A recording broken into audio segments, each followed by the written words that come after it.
saw you had quite a few people over the weekend. I mean, we let a lot of stuff go for pretty cheap. Just get rid of it, right? Yeah, Welcome, we're everyone. gonna be in- Public notice is given that the Smithfield City Council will meet in a regular scheduled meeting at 96 South Main, Smithfield, on Wednesday, March 25th, 2026. The meeting will begin at 6:01 p.m. I'd like to welcome and have the Pledge of Allegiance and thought or prayer by Chris Olson. Thanks for being here. After I lead us in the Pledge of Allegiance, I've asked Carolee Stokes if she would offer a prayer for us. She's always here at every meeting, so I hope she doesn't mind me picking on her. And then after the prayer, we've got Lisa Schmuel. She's the chair of the America 250 committee, and she's doing a lot of great things. And I've asked her if she would give us an inspirational thought after that. So if we could all stand up and do the pledge.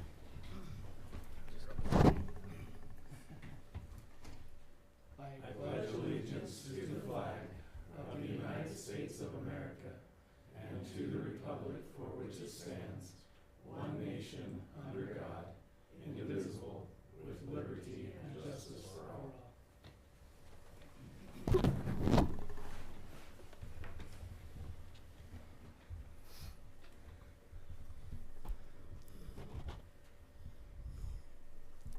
Our dear Heavenly Father, we thank you for this opportunity to be in here and discuss things for the city and the freedom that we have in this country to do this. We are so blessed and so thankful for that. And I also want you to bless our mayor and our council, that they will always have the wisdom and the inspiration to do what's best for the city. And we also bless that we can get some more moisture this year. And please bless our workers and our city workers and our residents and everyone in this city. Bless them, that they will be safe and need the things that they need. And we thank you again for this opportunity to be in this room and have the freedom to be here to do what we do. And thank you again for everything. And I say in the name of Jesus Christ, amen. Amen. Thank you, Carolee. Lisa.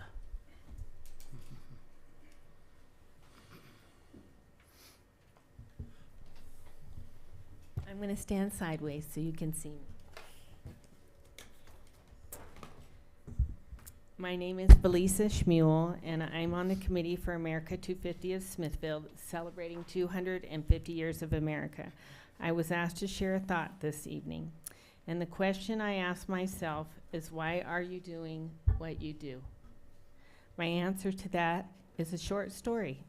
I grew up in a small town in Oregon, and it was in the 70s, and we had prayer at my school. We said the Pledge of Allegiance, and we sang patriotic songs every morning. That's how we started out.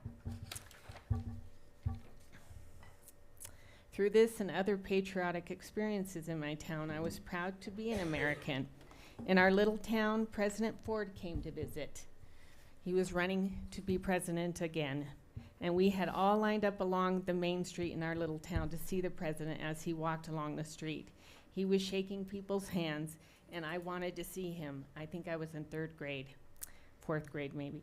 But I was in the back of all of these adults, and I couldn't see him.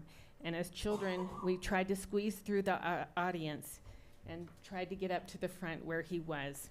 And adults picked us up and pulled us through so that we could see the president and shake his hand. I didn't know this man, but I knew that he was the president of our country.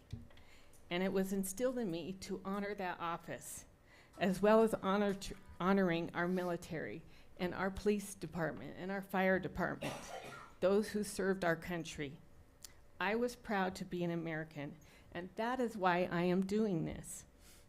I want others to be proud to feel the feelings that I feel and to be proud to be an American. it doesn't matter what you believe if you're over here or over there. I want everyone to feel the power of patriotism together as a people. And I think Mark Rubio said it best. When you celebrate 250 years of America, understand America is a nation. It is not an economy. It is not a government. It is not even documents. It is a nation.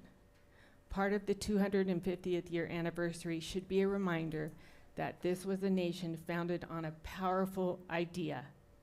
Each generation of Americans brought this country closer, not further, but closer to the fulfillment of the principles of our founding. That is the story of our nation. That is what the 250th celebration is about. It's not just a celebration of our country, it's a celebration of a people and of our story and what we have done together for 250 years, and for God willing, what we will do for many, many more years to come. Not just for our sake, not just for our children's sake, but for the sake of the world. And I think he said it best. I just wanted to share. I'm going to pass this around, his quote. We also have events that we're doing America 250 in the back if you want to see those. And please go ahead and you can have a headband. But I just wanted to share that with those thoughts with you today. Thank you. Thanks, Lisa. Thank you, Lisa.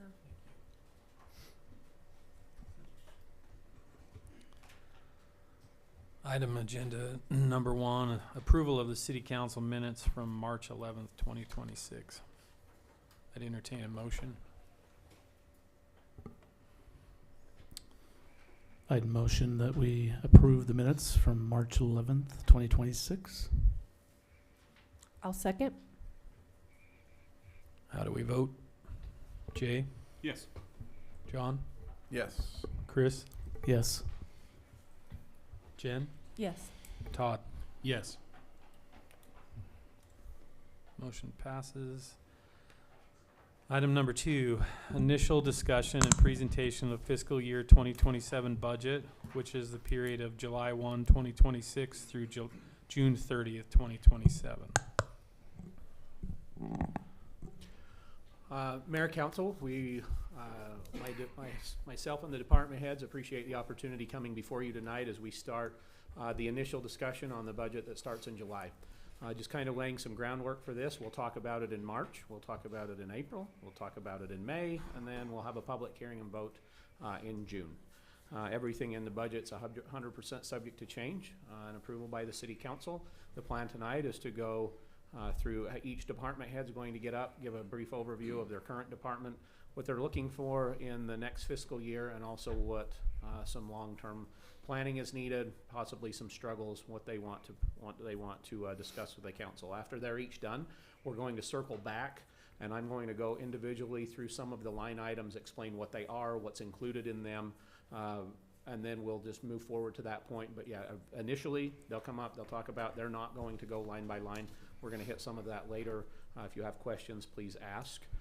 But like I say, we'll circle back to that, and then we'll look at discussing it again, because there's just some items we don't have definitive numbers on yet that will come to fruition over the next couple of months. But there's a lot of it that's really close that we would like you to consider. They will be talking about some projects and equipment and some of those types of requests. So with that being said, we're going to start off with Brett, and then we'll just go down the list. Thank you, Mayor and Council. Appreciate having just a few minutes to discuss the Recreation Department's budget, and I appreciate the process in which the city goes about developing a budget. It seems like it never ends, but I'm appreciative of the way that they do it. I express appreciation to Justin, who does such a good job with this and is so good with the numbers.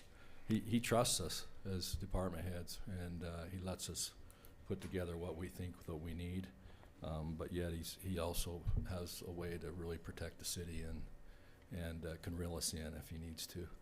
So appreciate all the work that he does. And like Justin said, we won't go line for line, but we will. I will briefly touch on a few things, mostly just those items that are either way up or down. My budget this year's a pretty simple one. I really don't have any big capital projects. Probably for the first time in about 20 years, we bypassed our RAPS application and submitted one for the golf course. So the golf course can worry about the big capital project. But no, we hope that they get some money to do that. But we don't have anything major as far as capital going on this year, but I'll quickly just kind of review some of the things and maybe just kind of how we're doing and some of the highlights. We've had a really good year. Every year seems to be kind of a record year for us. This year will be no different. Every year when we go into the budget process, I start worrying about can things still continue to grow, and even despite some concerning economics that's going on around us, but we continue to be able to do well and to improve each year. A couple of the big items, as far as the recreation center goes, I'll touch on that first, and then maybe some of our outdoor facilities and some of our other buildings. But our rec center passes. The rec center's busy. It's bursting. We project our revenues to be up about $35,000, and so you might notice that. You might notice why some of the combo passes are down, and I know I've hit the first two line items, but I'm not going to go through every one of them. But those are two that are pretty substantial. The combo passes are down simply because we used to sell a gold pass that included both the rec center and the swimming pool. We're kind of getting away from that. The swimming pools is managed a little bit different. They're there for the school, and we're trying to steer away from that because everybody kind of thinks we manage the rec center, but we don't, and that can be kind of frustrating. So we're trying to kind of steer clear of that a little bit. We don't offer combo passes anymore. That $5,000 is just what we think's going to trickle in, just honoring some payment plans that are still out there. A few of the other items, our youth sports continues to do well and grow each year. Junior Bobcat basketball, you might wonder why that's down a little bit. That's a competitive league that we do in conjunction with the high school coaches. That's something that's kind of come up this year with the Utah Jazz decided to offer a Bantam program across the state for competitive teams, and went to every single high school and got the coaches to rent out their gyms to them, and the coaches could then make money by just renting their facilities and not have to really do something. So that's hurt us a little bit as far as our comp leagues go. That's probably why that's down. Some of our other programs that are always up that are well done is the dance wrestling program. We combined that with the school this year. Pickleball continues to really increase each year, and our miscellaneous programs we started offering a lot more. Once we were able to bring Devin on, we were able to offer a lot more during the summer. As far as, and please stop me at any time if I'm going too fast. I've read through this 100 times, so. But as I go through, if you have any questions on any of it, please stop me. As far as expenses go, not a huge increase in expenses. You'll notice most of the increases in expenses will also reflect on the increases in revenues. For instance, if pickleball's up, let's see, where's pickleball at? $13,000 in expenses. It's probably also up that much in revenue, or close to that. And same with like miscellaneous programs. So that's kind of the difference on the expenses. Overall, I think we're projecting, a 6% increase in our expenses and about a 5% increase in our revenues. We continue to try to,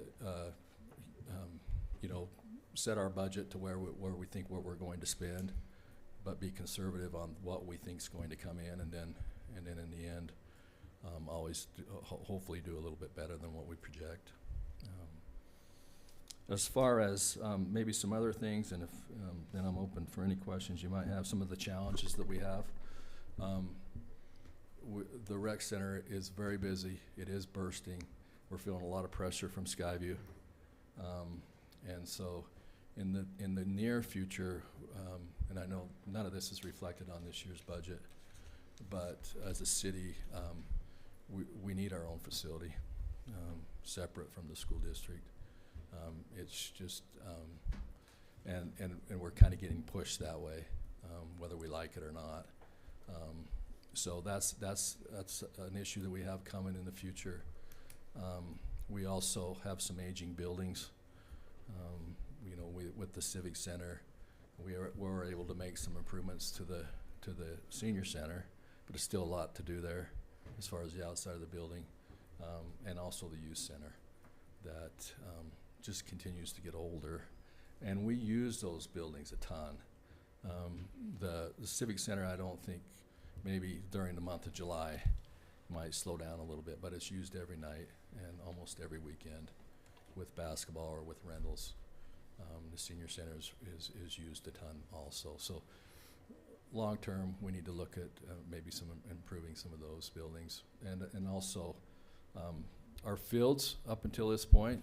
You know, Forester Acres is beautiful, and it's been able to meet our needs to this point. But as the city grows, in order for us to be able to grow, we've got to be able to expand some outdoor facilities also. All in all, we feel good about what's going on.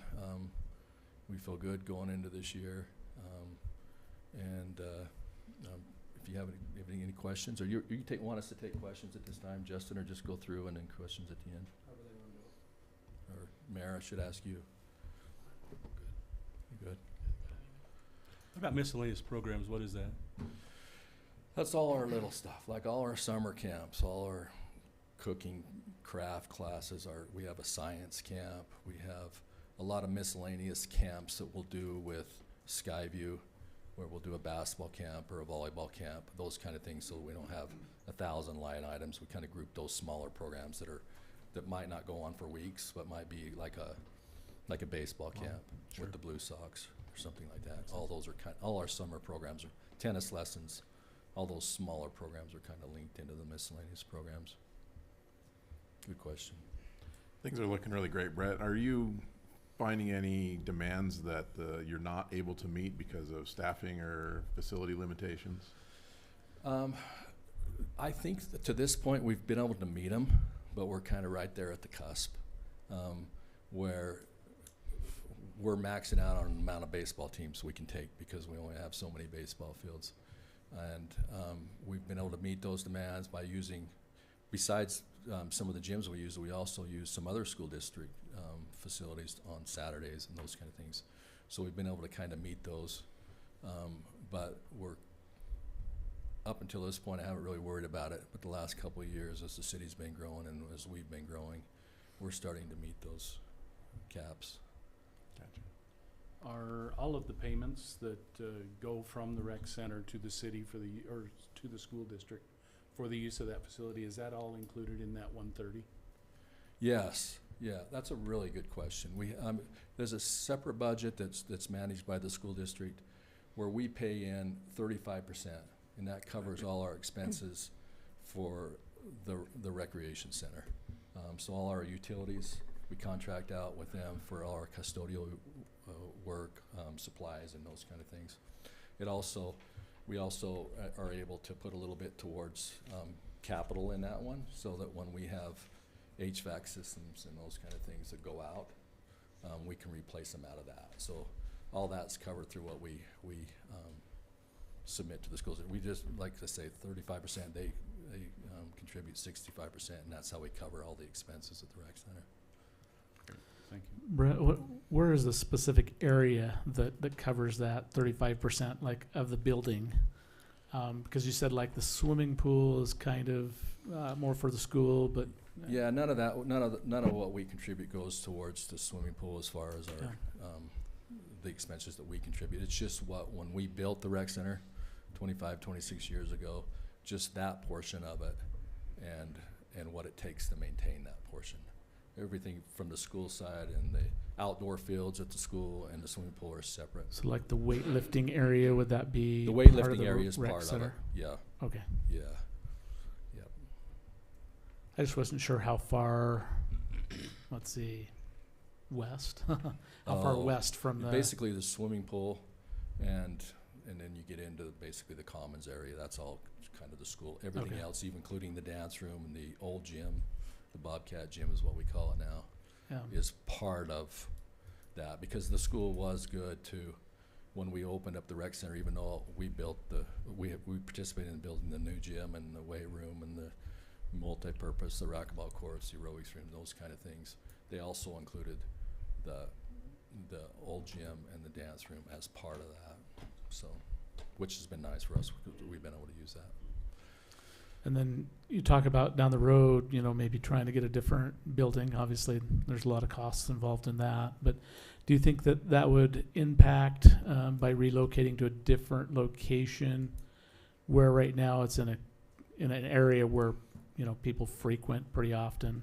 I don't know. Just me Do I think thinking. it would impact it? Do you think it would impact it negatively by moving it to a different location with some of No. what you're doing? No, I think it would be just the opposite. I think it would, unless we were put up in the mountains or something like that, right? But if we were in a location similar to that or somewhere downtown, it would only increase, because we're really limited. And one of the drawbacks for people to use the recreation center is during the school hours, they can't use it. There's only certain areas where they can come use it. And so it would open up that a lot more, where I think we would actually have a lot more members. Hey Brett, you talked about your buildings and stuff. What do you foresee some big capital improvements needing to be? I mean, the senior citizens are gonna have to have some attention, you said, and what's your thoughts on that we need to be watching out for? Yeah, well, as far as the senior center goes, the logs need to be Still an issue. fixed. We've had a bid on that building to fix those logs. It's around $55,000, if I remember right at the top of my head, for probably 7 or 8 years. But we just haven't known for sure exactly what we're going to do with it.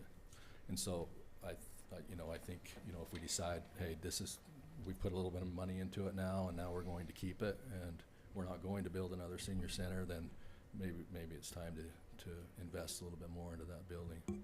If we decide later on that we're gonna combine it with another building, then, maybe we don't, but. And sorry, and what, did I address Any that? other buildings, you got this, youth Yeah, center and- well, the youth center obviously is getting old. We haven't put a lot of money into that. This spring, we're going to go in and we're gonna put some rock back on the face of it that's fallen off, to just make it look a little bit better.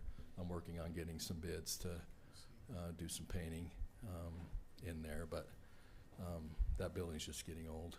Right. But it's critical for us, because we use it fall through the spring for basketball and those kind of things for our littler kids. It's a basketball court for us. Sure. And the Civic Center is pretty decent shape. I mean, we use, besides all the classrooms and the gym, that's heavily used. So the Civic Center probably is not in as big a need as maybe the youth center and the senior center. Those are the two biggest issues. Yeah, and the rec center's just like new. It's in great shape, except for, we're feeling that push. We've been able to put some money into that and replace all the floors. We've got a lot of brand new equipment. It's if you walk into the rec center, it looks better today than it did in 2000 when we opened. Is it because the school's expanding more of their programs, or? As far as filling the push. Yeah. Yeah, I mean, over the years, they've added sports. They've got new yeah. sanctioned sports. They got girls wrestling. They've got boys volleyball, and also the freshmen are there. So that brings a 4th team to every single sport, and that really starts to take up some time, and the demands to want to use it more during our specific time. Brett, do you have any new requests that are, not so long ago, lacrosse didn't exist and pickleball didn't exist? Are there any new sports requests or needs that you're aware of that could be on the horizon? Well, every time I walk down to the pickleball courts, people ask me when we're going to build some more. But I feel good about the pickleball situation we got here in the city. I think if I looked, besides like a recreation center, a separate one, it would be a baseball field, another baseball field. I think with some of our open spaces, we have some versatility there to do soccer or flag football or lacrosse or football on some of those open spaces down there. But baseball, we do have 3 baseball fields and 2 softball fields, but it's not enough. Well, Brett, you've done a great job there with the senior center. Every time I go there, they're always complimenting. Oh. They are very happy with how things look, and they're like, "Man, it's so much brighter in here. Yeah, We can it's see." And nice, so huh? it looks a lot Really better. impressive. And it's just it's definitely improved. If you could pick one maintenance item, big ticket item of something you think needs the attention the most, just right offhand, what would you say that would be? Sorry. Well, that's hard. if I was dreaming, I would say let's go build a $30 million rec center separate from what we have and have them buy us out and move on. But I also am realistic. All you need is 30 million? I think I could do something pretty nice for that. But, yeah. It's hard to believe we put in $2.5 million, and we have that facility, which now a 55,000 square foot recreation center is $35 million. Yeah. It's crazy. Yeah. Okay. I've always been impressed with all the moving parts you got going, and you always seem to pull it off. I think you and your staff need to be complimented. Great job. Well, thank you. Okay, I appreciate all awesome. that you guys do. Thank you. Thank you, Brett. Thanks, Brett. Before we have, just an answer to Jay's question, before we have Eric come up, we are going to talk about buildings later. We have a building problem. We have a building maintenance and repair problem. Okay. And we're gonna address that in a little bit, specifically a couple of buildings, and what we're not doing and what we need to consider doing. But with that, we'll discuss that when we hit some line items that I wanna point out. We'll go to Eric first. Thanks for pointing that out, Mr. Reset. John, I only need like 30 million. I'm under Brett, so. Well, You better go sell some golf balls, boy. easy. So, I just want to echo what Brett had already said. So I just want to thank you guys for what you guys do, for the support that you give us as employees as well as department heads. So, as Brett already said, trust. Appreciate the trust that you guys give us, that you show us. It's very humbling, to run the golf course. I'm sure Justin might throw some numbers up there in a minute or maybe later, but it's very, very busy. We just came off of the longest season I think we ever ran. We were open through December 23rd. Every tee time was gone on December 23rd. We officially opened on February 27, which we've opened in February before, but nothing like what we're doing right now. So it has been extremely busy. The golf course is doing very, very well currently. Zach and I work as a team. It's kind of cool because Zach, from the business standpoint, we're up top, we're in the building, he's out. He's the one that hopefully that's why that they're there. So he and I have to work together. I really enjoy working with Zach and his team. They do a great, amazing job. So it's pretty cool how both of us can work together. I just had a big meeting with my staff last night till late, and I'm always telling them, hey, anything we do affects what they do. So if we're not answering the phones, it's going to affect those guys out there that are there making sure the golf course is up to speed. So you can look at our revenues. You can ask me any questions you would like. Obviously, we're doing extremely well. I sent a report to Justin just the other day. I mean, we're up 5,000 rounds. The current budget we're in compared to last year's budget, so that translates to over $100,000. The weather's our friend, and so if the weather's good, then we're going to stay open longer. And that does take a toll on the actual golf course. Driving range, for instance, you can see driving range, we're forecasting, that's a 25% increase in just driving range sales. I did pull some numbers. Year to date, we've sold 9,400, from July 1, 9,432 buckets compared to the last budget year, 6,614. So once again, that's a 50% increase on how busy our driving range is. We try to purchase new mats every couple years. We pivot them 25 degrees every week, so we're always trying to make sure we get the best bang out of that. Probably the biggest thing that I'm looking at, what my proposal is for you this evening, is to purchase 9 new golf carts. I did just want to throw some numbers at you, though. Our current budget year, we've rented our golf carts 23,748 times. Maybe that's high, maybe that's low. Last budget year, we'd rented our golf carts 20,000 times. So our golf cart rental, that makes us a lot of money. Obviously, it's a big impact on the golf course. Currently, we have 76 golf carts in our fleet. We try to rotate the fleet, try to get 9+ new golf carts every year, so our fleet is staying current. Right now, our oldest golf carts, may not sound old, are 7 years old, but where we're running them, that fleet is getting circulated every day. I get asked, are you running electric or gas? We run gas. So when Chad was there, we've done the study, and for us, how hilly the golf course is and our length, gas is better for us than what electric is, especially how often our golf carts get rented out. So as far as expenses go, my proposal is 9 new golf carts, and then what we would do is we do this every year. We either give some to the turf to use as turf carts, and or we auction them off. We go to a silent auction. Jen's been involved with that before. Todd's been involved with that before when we do that. So, and then that money that we get just kind of goes to offset getting new ones. But that's one of my proposals. My other proposal is it's called a tag marshal system. I believe Justin had sent you that before when I was at the PGA show getting training in January. I met with them personally, sat in a half-day course with them. It's pretty much like iPads that are mounted in the golf cart. Todd, maybe you've been to a golf course that has these. This is great data. I'm going to say Tag Marshal is pretty much just an auditor. So they're letting us know where the golf carts are, where they're going.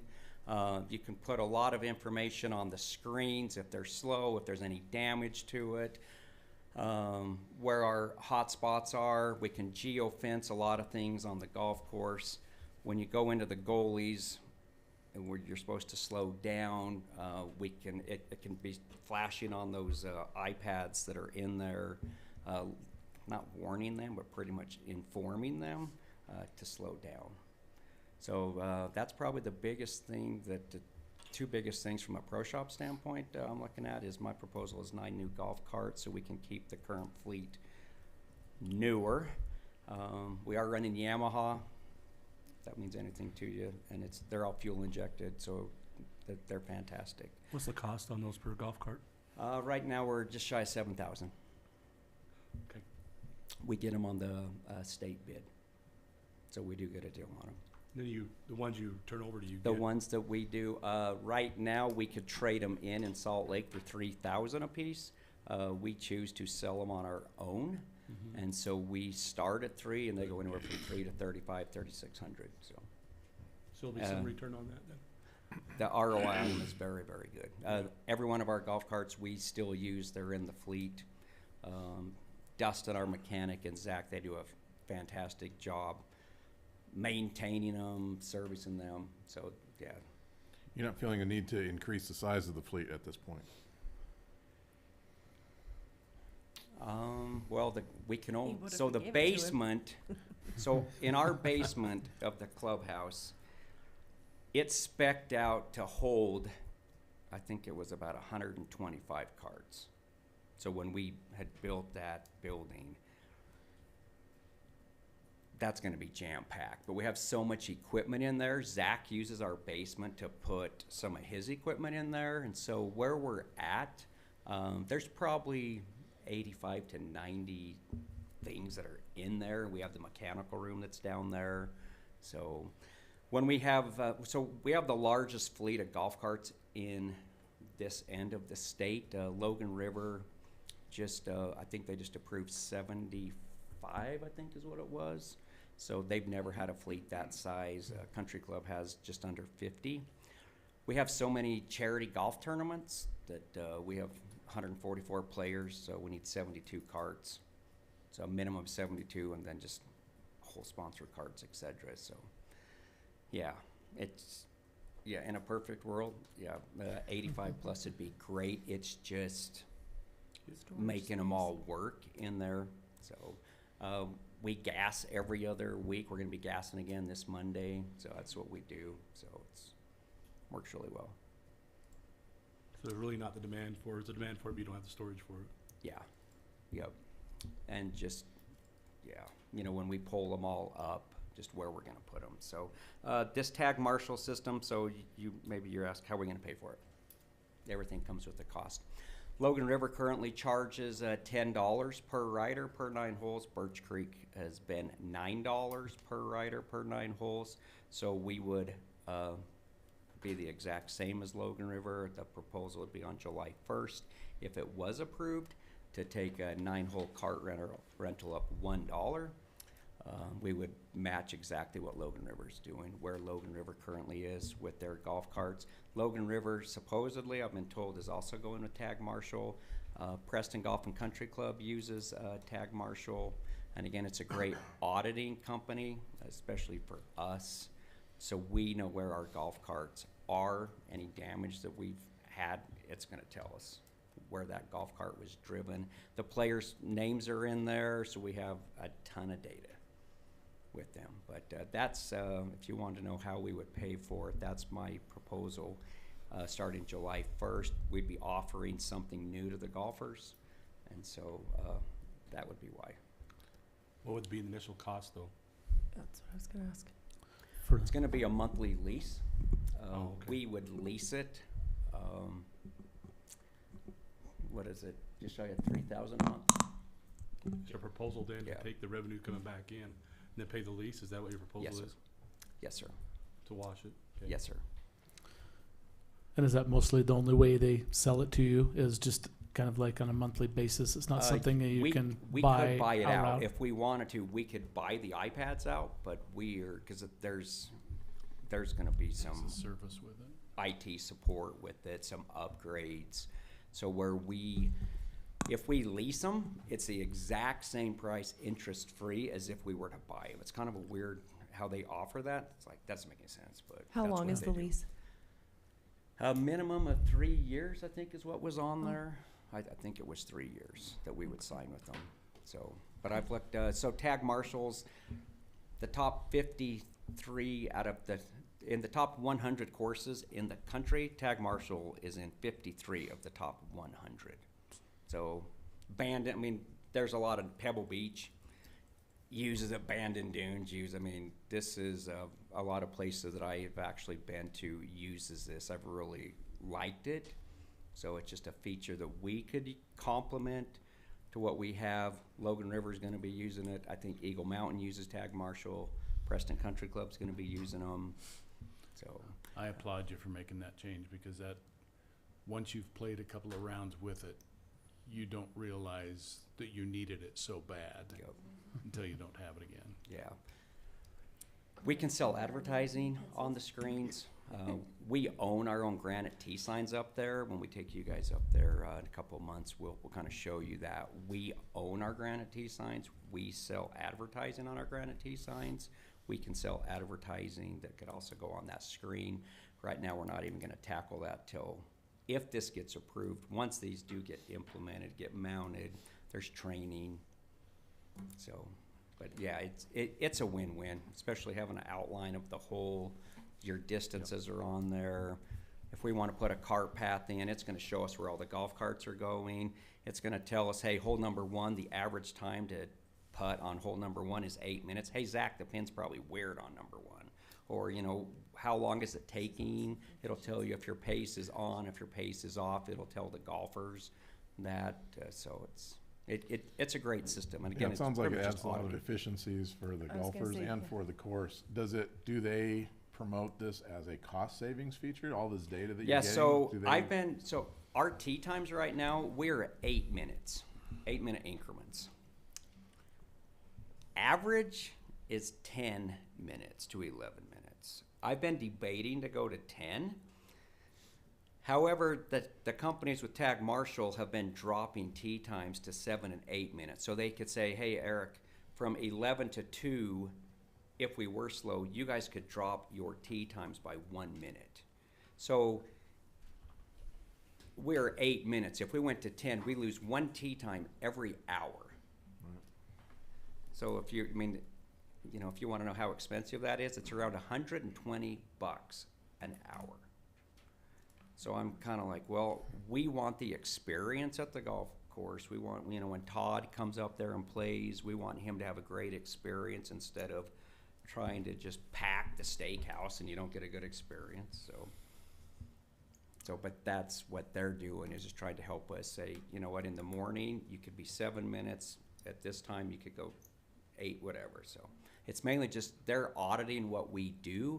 They tie into the tee sheet, and so they're going to be working as a team. So Does it tell the golfer how long they got between each Yep. holes? Yep. How long wait they got? Yep. That's And a if big they're advantage. behind, it goes That's on the amazing. screen. They can see where the group is in front of them. The pro shop can send them a little text and just say, "Hey Jay, Hurry up. how you doing? Get on your game. Just please pick up." You're like, you just sent me that little clip on your phone, right?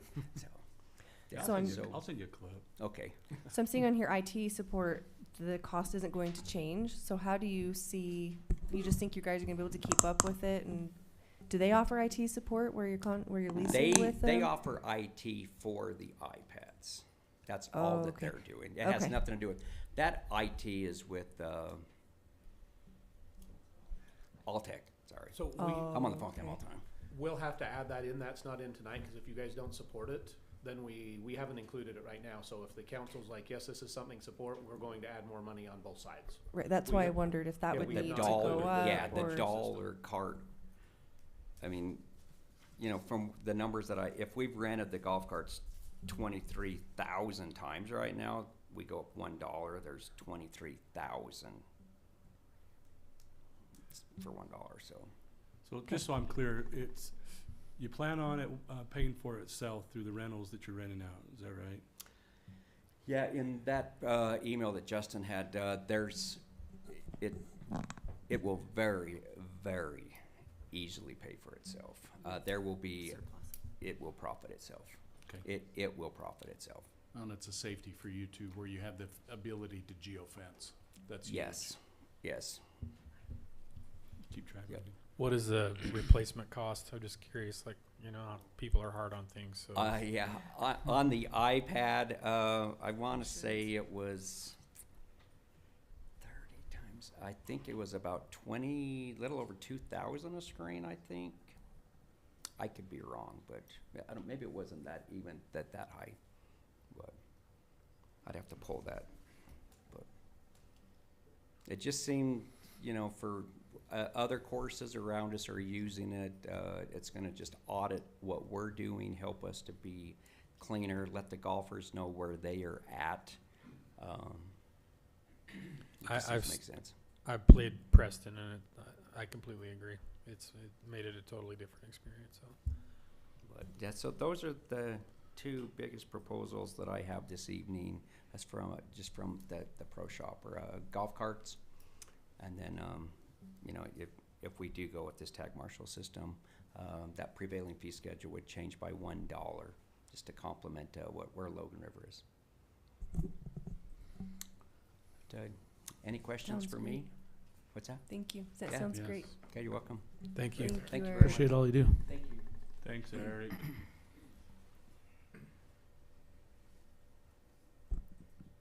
And thank you, Zach.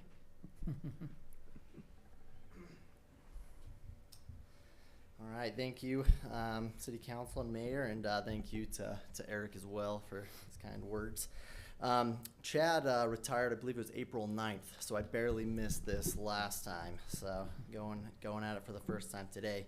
One thing I wanted to add with that Tag Marshall, just on the golf course maintenance side. I know Todd, as you've played the golf course, you know how often we're moving those ropes around the greens, and removing the painted lines. Ideally, if this works well, we can geofence so the carts can only get so close to the greens. So that would also save for us so that we wouldn't have to hopefully paint those lines or move those ropes. I think we still would to a point, but if it works out well, that would also change it for us. And then also at the tag marshal, we'll be able to see, and Eric will be able to see where all the golf carts are, and I think that's gonna be super beneficial for us because I'll know, hey, I got a golfer on a group on hole 4, I got a hand water hole number 5, get there now, don't have any play there. So I think that'd be a huge benefit to me on my side. So if you can see for our major equipment on the board there, there's the 9 golf carts that Eric talked about. In addition to that, we our bed knife grinder is for Dustin. I'll explain what that is in just a second, but that is from the year 2003. So we just want to update that with a newer one. What a bed knife grinder is on your reel mowers. So on your normal deck mowers, you just have the rotary that just turns. So we can just sharpen that with an angle grinder. But on our reel mowers, you have a reel that turns, then you have a bed knife that helps with the cutting. You raise that, lower that to change your height of cut. So that would just be to sharpen those bed knives. Currently, we have 50 total reels. I asked Dustin how many we had, and that's between our fairway mowers, or all reel mowers, our greens mowers, our tee mowers, and then the one that we go around the bunkers with. It is a reel mower. So that would just be for helping with Dustin with sharpening that. Our current one, a big thing of that is it is all manual in feed. So Dustin, especially during the winter, a lot of times he's just sitting there and just moving it just slowly, so it'll just sharpen a little bit closer on that stone. This one is automatic. You put it in the system. You're only taking off, thousandths of an inch at a time, especially on the greens mower because they're so particular.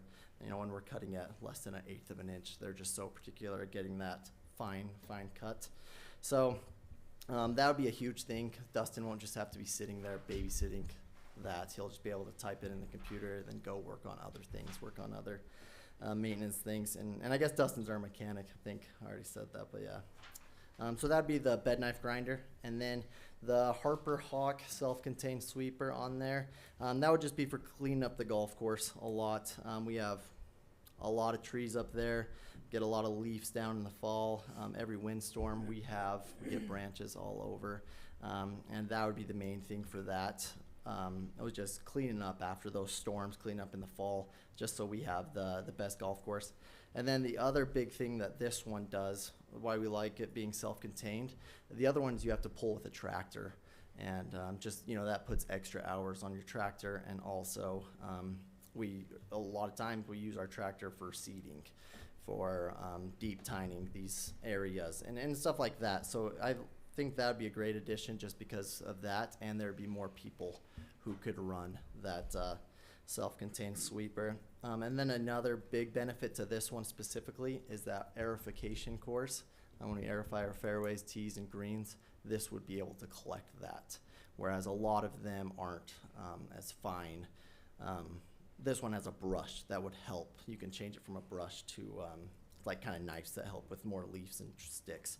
So that'd be the big thing with this, is that we can clean up those aerification cores. So those are kind of the major equipment items that we had listed in addition to the golf carts. Another thing I want to bring up, like Eric said earlier, our range is very, very popular, getting more and more popular. So we had the RAPS tax application submitted for the safety net on that north side of the range. I counted today, I was out there at like 10 o'clock or so, and there were 80 range balls just from today that were past where that net would be. A lot in the fairway. One of them was on the tee box, which had to have been quite the shank. But so yeah, that would be our net, and that was one of our main items for the capital improvement project. Was the money there, and that would be used to offset how much money the net would cost and how much RAPS tax we would get. So that's where that capital improvement project number is. And then also, if we were not to get approved for that, or if the number was different than we thought, we would love to do some more cart paths like Eric said, carts are very popular. We did a lot of cart path projects this fall, which have been amazing for the golf course. In golf, we kind of use yards as terms, so we did over 800 yards of cart paths this last year. And if you've been up there, I think they're a great addition to the golf course. Just helps the turf a lot. You know, you don't see those wear marks everywhere, especially around some of our greens. So that has been a great addition. Some of the needs that are on there now for the future that I have written down there, and those aren't in the exact order. The exact order, I think our most important thing is the rough mower and then the fairway mower. Our rough mower currently is from 2013. We put a lot of hours on it. It has almost 7,600 hours on that rough mower. We do have one from 2022 as well. We use both mowers, not every week, but we use both a lot. And just to have that backup would be big. So that 2013 rough mower is currently $118,000. And then fairway mower, this would be we have 4 fairway mowers. Our oldest one's from 2009. So that would just be to backfill that. The 3500 rough mower, that one we do on all of our steep slopes. We're a really hilly golf course. That one's designed to kind of take those steep slopes, so it's really important to have. And that one is also from 2013. So those are just kind of some major equipment items. The new golf carts, bed knife grinder, and the sweeper is for this year. And those are just some kind of future needs that we need on those other ones that I shared. The biggest thing for capital improvement projects that are not funded, as you can see there, the biggest one is the irrigation system. I know we say a lot that like our irrigation system is not the best and we just need to improve that. And I just kind of want to give a few examples of the irrigation system.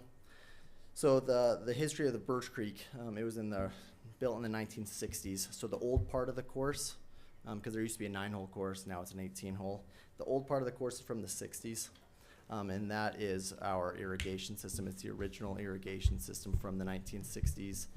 It's a still main line that breaks a lot, and you know, just really tough. And then the new course is from 1978, is what I've understood from digging up heads. Is a lot of them say 1978 on them, and that's the big thing. It's just old, outdated. I would say, I don't know this exact number, but I would say that only about 60 to 65% of the golf course is actually covered by that automatic system, and the rest of it we cover by dragging hoses and running sprinklers. We have one person who all his job is just dragging hoses all day, every day. He drags hoses and then sets his sprinklers around our dry areas and then comes back and does a few sets per day. We also have someone who is hired just to run early morning irrigation, and that's twice a week at 3:30 in the morning. Just going, and he just plugs in sprinklers. And we try to get as much of it done before golfers get out there, but there's just a lot to do. So that's a big thing, is that they're just not covered. Currently, I would guess that we have about 750 sprinkler heads, give or take. I have not counted them all, but on our plans, we had a plan written out in, I believe, 2023. The new one would have 1,900 heads, and if you look at that, you almost triple the heads, little under tripled. I think that would still, even though there's so many more heads, it would help us be so much more efficient on our watering. And then, you know, with drought being a big thing, especially this year, is going to be a major thing. I think it would just help us so much to be more efficient with the water that we are given.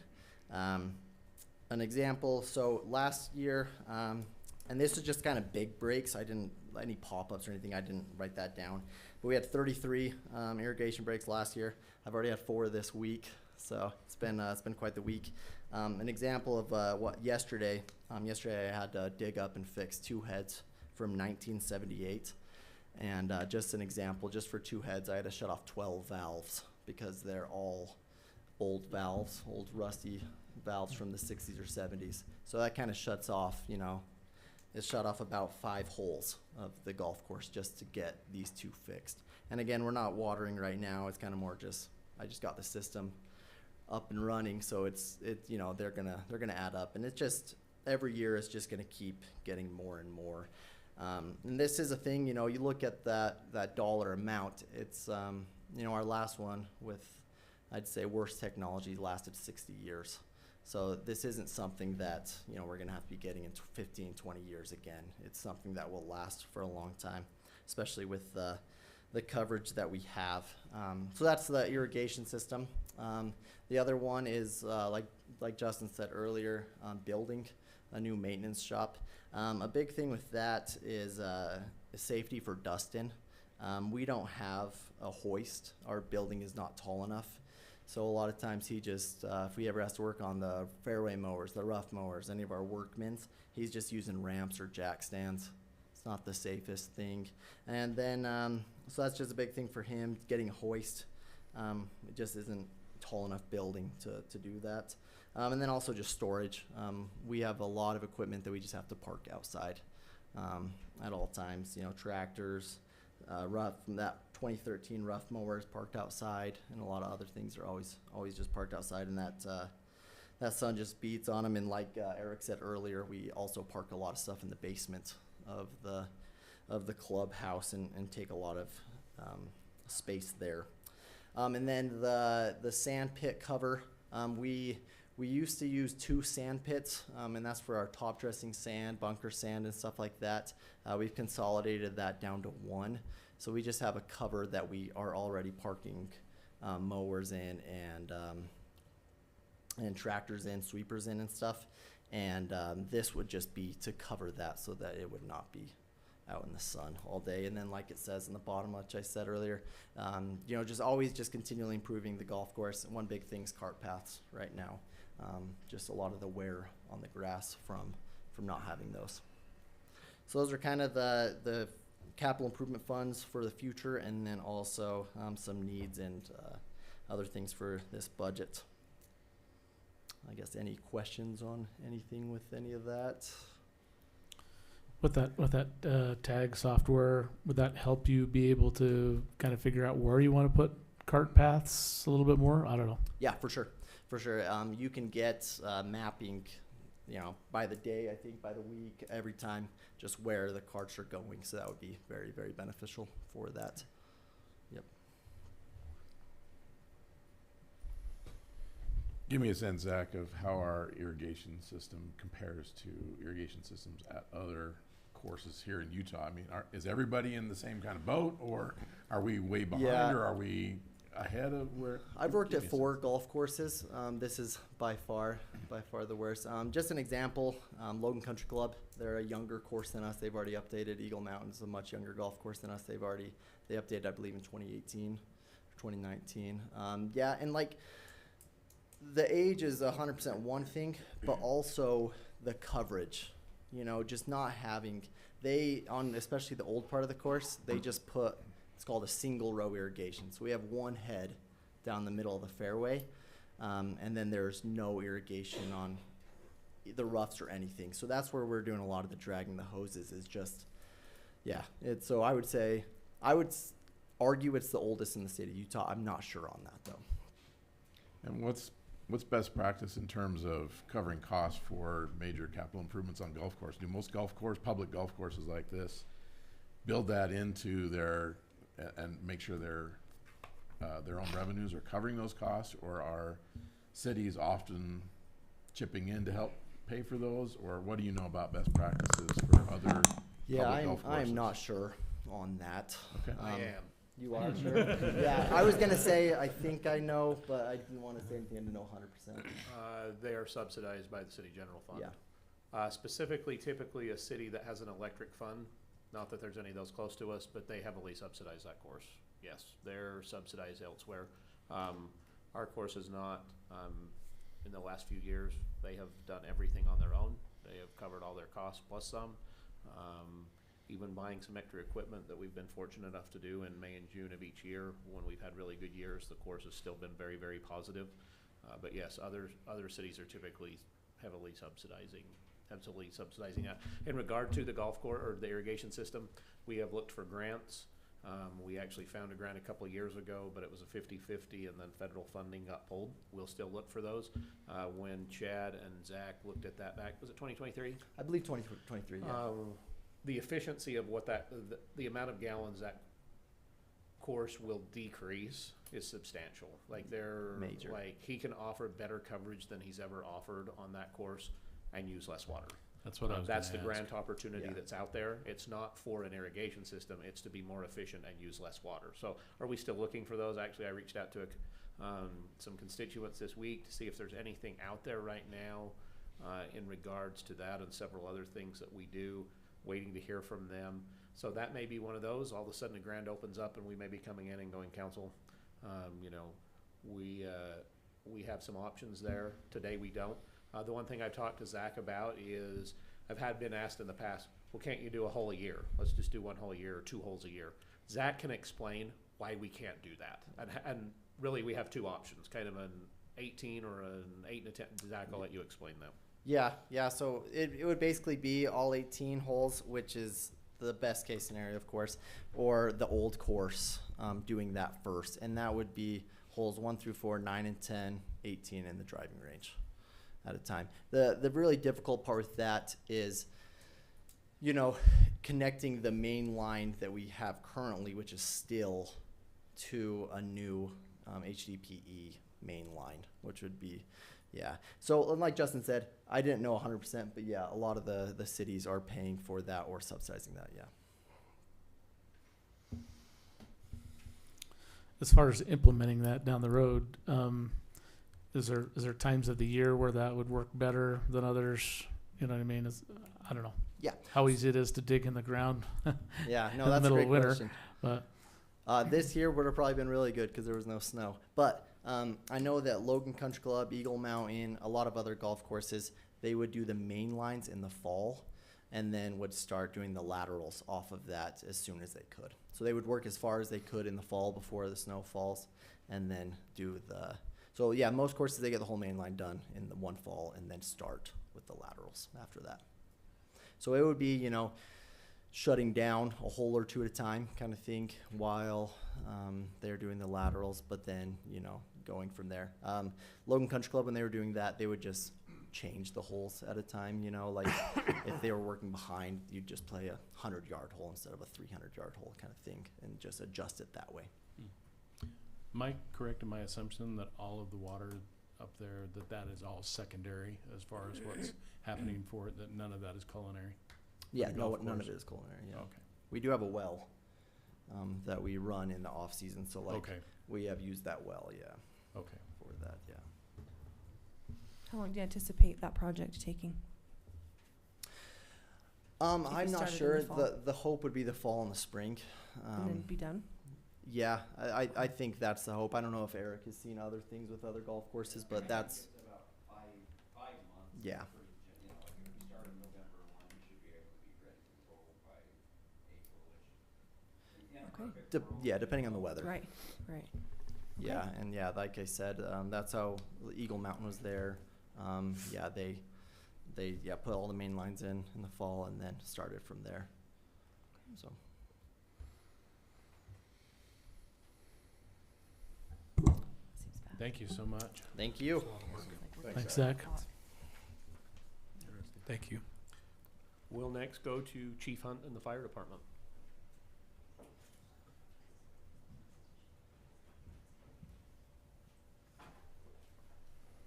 Hello, Council, Mayor.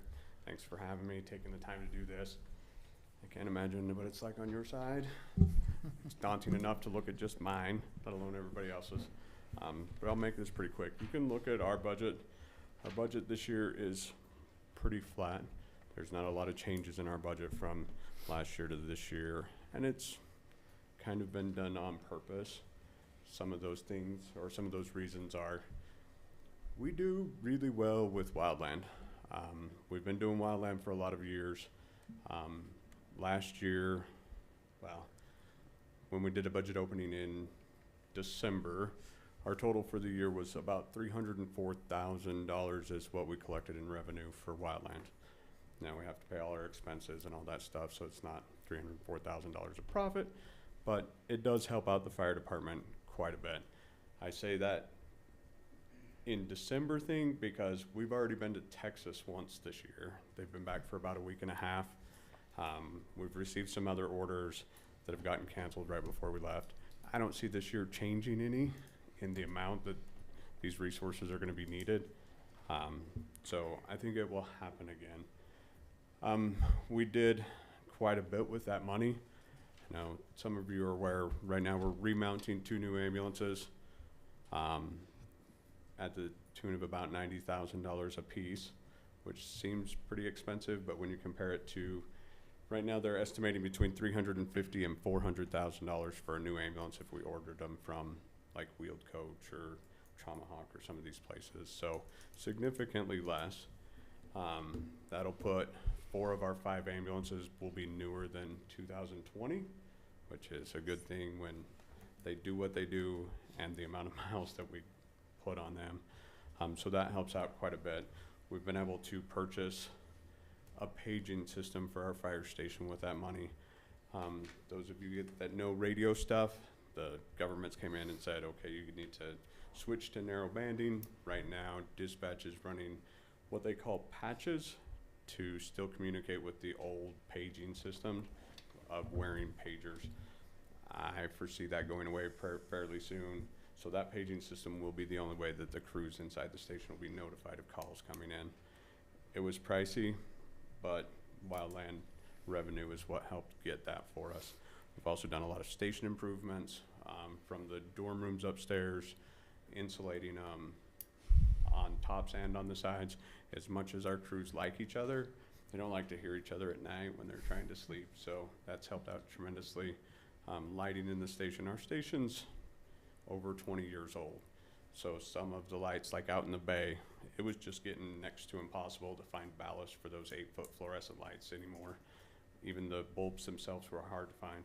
So we've replaced those all out to LEDs. We bought, turnout racks. So where the guys store their turnouts that are all vented, which will help with firefighter safety. You're not building up contaminants in there. Fitness equipment that we've needed, we've done that. We bought a new ventilator, so now we have 2 of them for patient care. We've got some ultrasounds coming. We're developing a critical care paramedic program. Some of these tools are needed for that program. So we've got some ultrasounds coming, training coming for that. We increased our training budget to help facilitate some of this training with wildland revenue.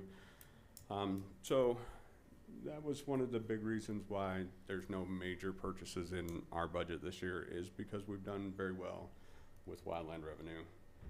Some of the other reasons, we tend to do fairly well with grants.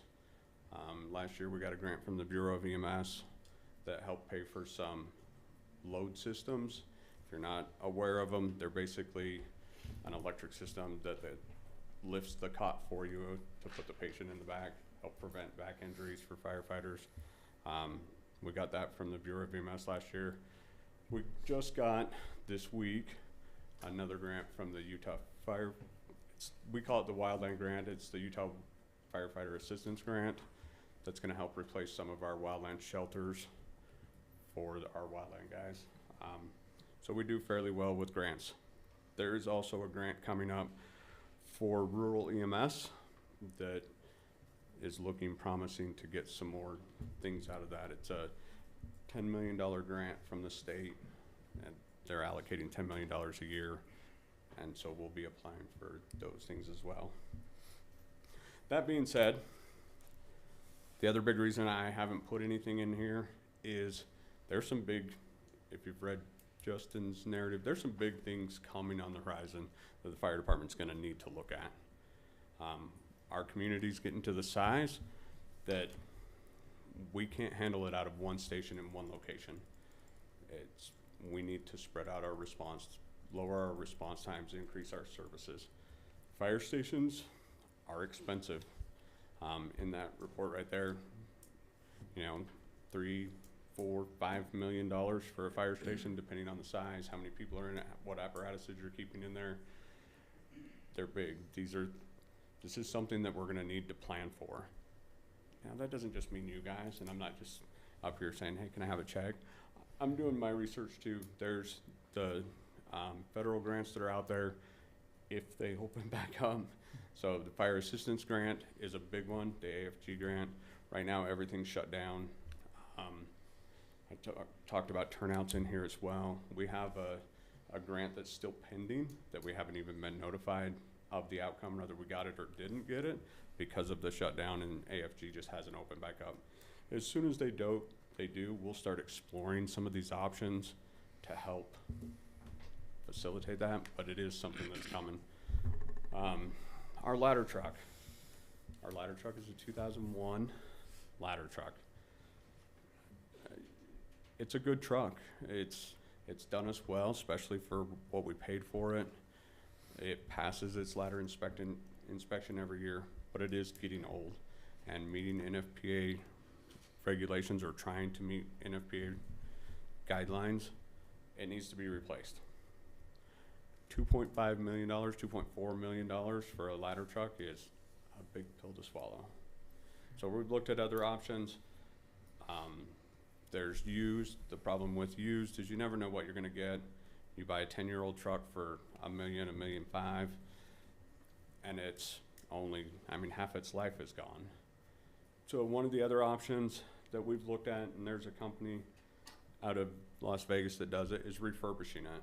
And essentially you take your truck down to them, they take the truck off the frame, they take every component off the frame, they redo it, replace the parts that need to be replaced, and rebuild that truck back up. It's significantly less. I think the quote we got was right around, well, it's right there, $880,000, which is a lot less than 2.4 or 2.2. The other big thing is your 3 years minimum. If I ordered a ladder truck today, you'd be 3 years before you saw it. This they can have done in less than a year. So lead times are better. So these are some of the bigger things that we're looking at that are going to be coming up. Our other engine is a 2001.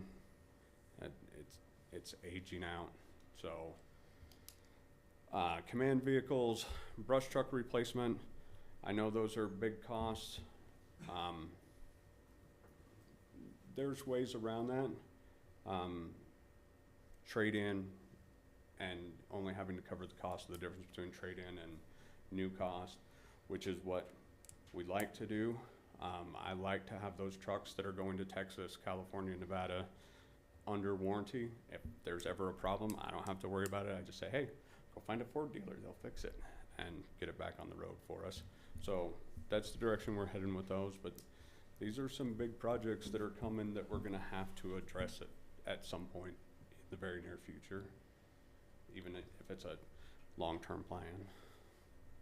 Jeremy, if I may add too, I think it's important to note that we're just not Smithfield. We share our department with other communities, Yeah. which probably should be looked at sharing the cost of some of this equipment. Absolutely. They're getting the use of the equipment. We have contracts with all these cities. We can always negotiate those contracts appropriately. And just a couple of questions, on both of the engines themselves. You talk about a 3-year wait, to be able to get those. What's the situation if you decide to do that? When do you have to pay versus when you actually get the vehicle? So that's bounced back and forth. So Pierce, which is one of the biggest dealers, was offering like prepayment incentives. So you pay up front and then they knock some of the price off. However, they were running into all kinds of problems. So right now, you put down a certain amount, a small amount of it, at least with Pierce. Some of the other ones may be different. You put down part of it and then you don't pay in full until the delivery date. Okay. Which also locks you into the price. So these, our engine right now is a 2014, $310,000, $15,000 then. That same truck spec'd out identically would be 1.2. That's how much they've gone up in that short amount of time. They are offering that when you buy a truck, you'll lock in whatever price is right now. So regardless of what goes up, you're not gonna pay a higher amount once you get it. You still have to make a down payment. Yeah. Yeah. Yeah, you make a Yeah, down I'm payment. sure, and I then just wanted to make sure it wasn't a full the key is, prepaid is or what locking they that say. price in so they Yeah. don't, you know, you don't come your 3-year end of it and then they go, Yeah. oh, by the way, it's today's price. Well, so many things, it's like 50 down before they'll start. Yeah. And that was kind of Yeah. one of my concerns. Then on the engine, in your statement in there, it says, get the truck back into compliance with NFPA. Do we have one that isn't in So- compliance? NFPA compliance is a guideline. Right. It's very hard for NFPA to come out and say, here's a hard line and you have to follow it. Because clearly, the use a ladder truck's gonna get in New York City is not gonna be the same as it is in Smithfield City. So they have a guideline. Their guideline is 20 years on a ladder truck is its expectant life to be frontline. And then there's so many years as a reserve. If we remounted it, yes, this company does renew the NFPA compliance. So they go through it completely. It would start out fresh with full 20 years. So we're not necessarily out of compliance, but it's to bring it, It's just to meet that NFPA guideline. to meet that guideline, okay. We do, just so everybody's aware, it is an old truck and all that. We do ladder test it every year. We have a company that comes out and certifies everything on it. The ground ladders, the aerial ladder, the hydraulics, everything is certified on it. So it is a safe vehicle, but it is getting up there in Gotcha. years. Well, the last question I had is I was just a little concerned that your budget was the only one that I saw fuel was actually estimated less than the previous year, and on this one by 23%. Looking at what diesel's doing right now, because I see it every time I have to fill my truck, I was concerned that This we was were made before the reducing shutdown. I don't think the diesel prices started jumping yet when we discussed this, but It's across the board, council, that's one item. When we've been working on this the last 3 months, we kind of went where we were currently at, current prices. As we watch that the next 2 months, that's definitely one light item that either across the board's probably going to see an increase. Great. Depending on how things hedge Okay. the next couple of months. But that is one line item across the board we are a little nervous about. I assumed that would be the case, but it was just, yours was the only one that I had actually seen a reduction, so I was wondering if we actually tend to beat our estimated fuel use each year, that would give you some confidence to maybe drop that. Or Right. hard to say, I know, it's yeah, impossible. I'm not sure to why say, it is what I went down. Are you serious? With this 10 million grant, what would you use it for? I'm just So, curious. you know, it's interesting. This is a brand new grant. The new director of EMS, he went to his staff. He's like, you know, there's only so many agencies because it's only for class 3 counties and lower for this rural grant. He went to his staff. He's like, we really need to put out this spreadsheet because there is no way that the departments in this state can spend $10 million a year for 5 years. So they put out a spreadsheet that was kind of a wish list for everybody, what they could use it on, what they'd like to use it on, blah, blah, blah. It's in the hundreds already of millions of people's wish lists. For us, I would look at it, I would probably put in for an ambulance, because that's pretty standard. Load systems in the rest of our ambulances, we only have them in 2 right now, so the other 3. Cardiac monitors, this is a 5-year grant. So by the end of that 5-year grant, we'll be at that expected life of our cardiac monitors, which is about 10 years. So cardiac monitors will be on there. Right now, we only have 5 Lucas devices, or 4 Lucas devices in our station. We have 5 ambulances. I'd like to have one on that 5th ambulance, as well as in our fire engine that responds on first response calls. Ventilators for every apparatus, not every apparatus, every ambulance. There's no reason to have a vent on a fire engine, but so just some of this medical equipment that adds up over time is what I would focus on. And then some communication stuff. It's a big push now to be getting in-vehicle, basically Starlinks on your apparatus. That way you never end up one of these canyons without access to internet service, which will help with like telehealth and that kind of stuff that we're pushing for with this grant. The $10 million is $10 million for the whole state that everybody puts in for, so we get Yeah. a portion of that $10 million. So there'll be a $10 million pool, Yeah. and then you'll apply for it, and then they'll divvy it up based on your application and your narratives and your needs and all that good stuff. Help me get a sense of, you're talking about a potential future new building, you're talking about several new trucks. Like, what's the urgency on buildings versus trucks in terms of providing the service that you need? If you had to kind of go one way or the other, and there wasn't funding for all the trucks and a building, I just want to get a sense of where's the urgency or where's the priority in terms of your ability to provide service? I mean, I think the urgency is gonna probably lie, in my opinion, on that building, because the quality of service providing to all the areas that we serve is being jeopardized right this minute. The equipment, as it's aging, the risk is, either catastrophic failures of something. It's what happened with this last ambulance. We ended up losing a motor in the ambulance. Come to find out, a new motor for that is anywhere from $22,000 to $40,000. It's like, how can I justify a motor? So big failures like that is what the risk is, and the increased maintenance cost every year for running these older pieces of equipment. However, the station would allow us to provide quicker, better service right now. Jeremy, have you thought about where you would want that building to be located, where we're serving multiple areas, if, down the road when that happens? Yeah, I mean, I've thought about it. There's also some data on it. I've got I don't know, you can call it a year-end report, you can call it a budget report, you can call it a 10-year plan, you can call it a capital improvement plan. It's all kind of in one that I'm working on. It's pretty close to being finished, that I'll share with you guys once it is, that you can look through it. It's just got my goals for where we're going, but in there it also has call volumes and response times to those areas. So when we broke our data down a few years ago, we split the city up into 4 quadrants. We split Hyde Park into 2 quadrants, east and west. And so now every time they go on a call, they have to select one of those. So now we can pull the data. There was this many calls in the southeast quadrant, this many in the southwest, this many. And so in that report, you'll see where our call volume is, as well as what the response times are on average to those areas. And that's the data I would use when I suggested where it should go. Yeah, oh, that sounds But great. my guess, without having those numbers right here and having exact, it's going to be on that southeast side somewhere.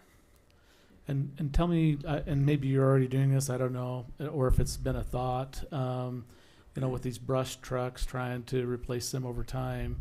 Has there been any thought of where those get used a lot for the wildland fire stuff?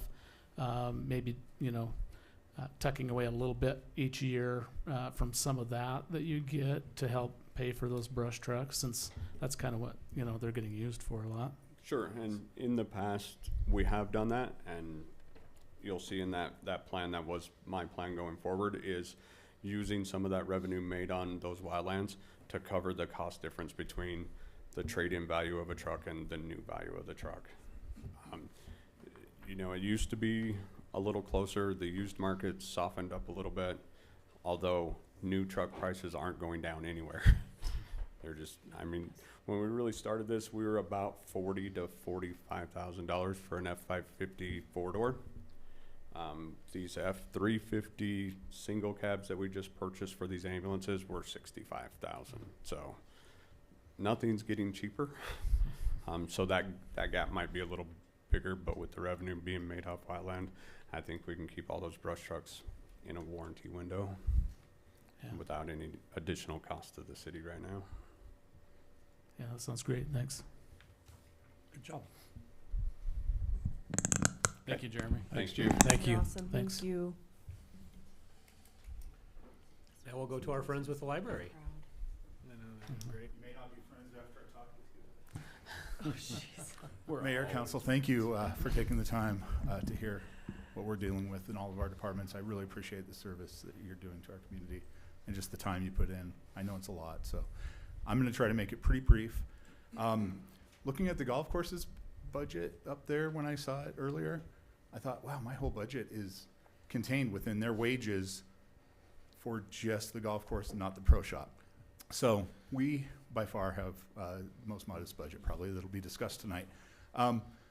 And it's relatively flat. I mean, with a few exceptions. We do have some increases, and I can discuss those very quickly. One thing is right at the top of the line items. We've got some increases in wages. Justin and I have been talking about trying to bring up some of our part-time people so that we have a little bit more competitive amount that we can pay people. The library does require a lot of training, and we log all of that. We keep track of the webinars, the conferences, the things that we're doing. Karen and I by far are doing the most hours of training, but my part-time people do as well. So, the idea is we do want to make sure that it is competitive, just like the other departments have done that. Moving on from that, we can see dues and subscriptions has jumped up considerably for next year. That's going to pay for things like our Overdrive, which is the Libby provider that we use for ebooks, e-audiobooks. Our cost is going up from a share of $16.62 that we were charged this last year based on the previous year's circulation up to $68.09.86. So a big jump. And part of that is a recalculation of how libraries in our statewide consortium are paying in. And that's all the libraries, with the exception of some of the bigger systems like Salt Lake County and Salt Lake City. Davis County is a part of the consortium, so that's a bigger system. And we're all having to contribute more to the shared cost of those items being available to everybody in the state. We opted to go with 100% of our contribution, that's $6,800, going to materials that everybody can use, and supplementing that out of our electronic media budget, which has not changed this upcoming year, and it probably will need to at some point because those costs keep cranking up. Online materials, there's a monopoly on the platform, Overdrive, and it does mean that costs just kind of keep going up. Part of that is our publishers, part of that is Overdrive.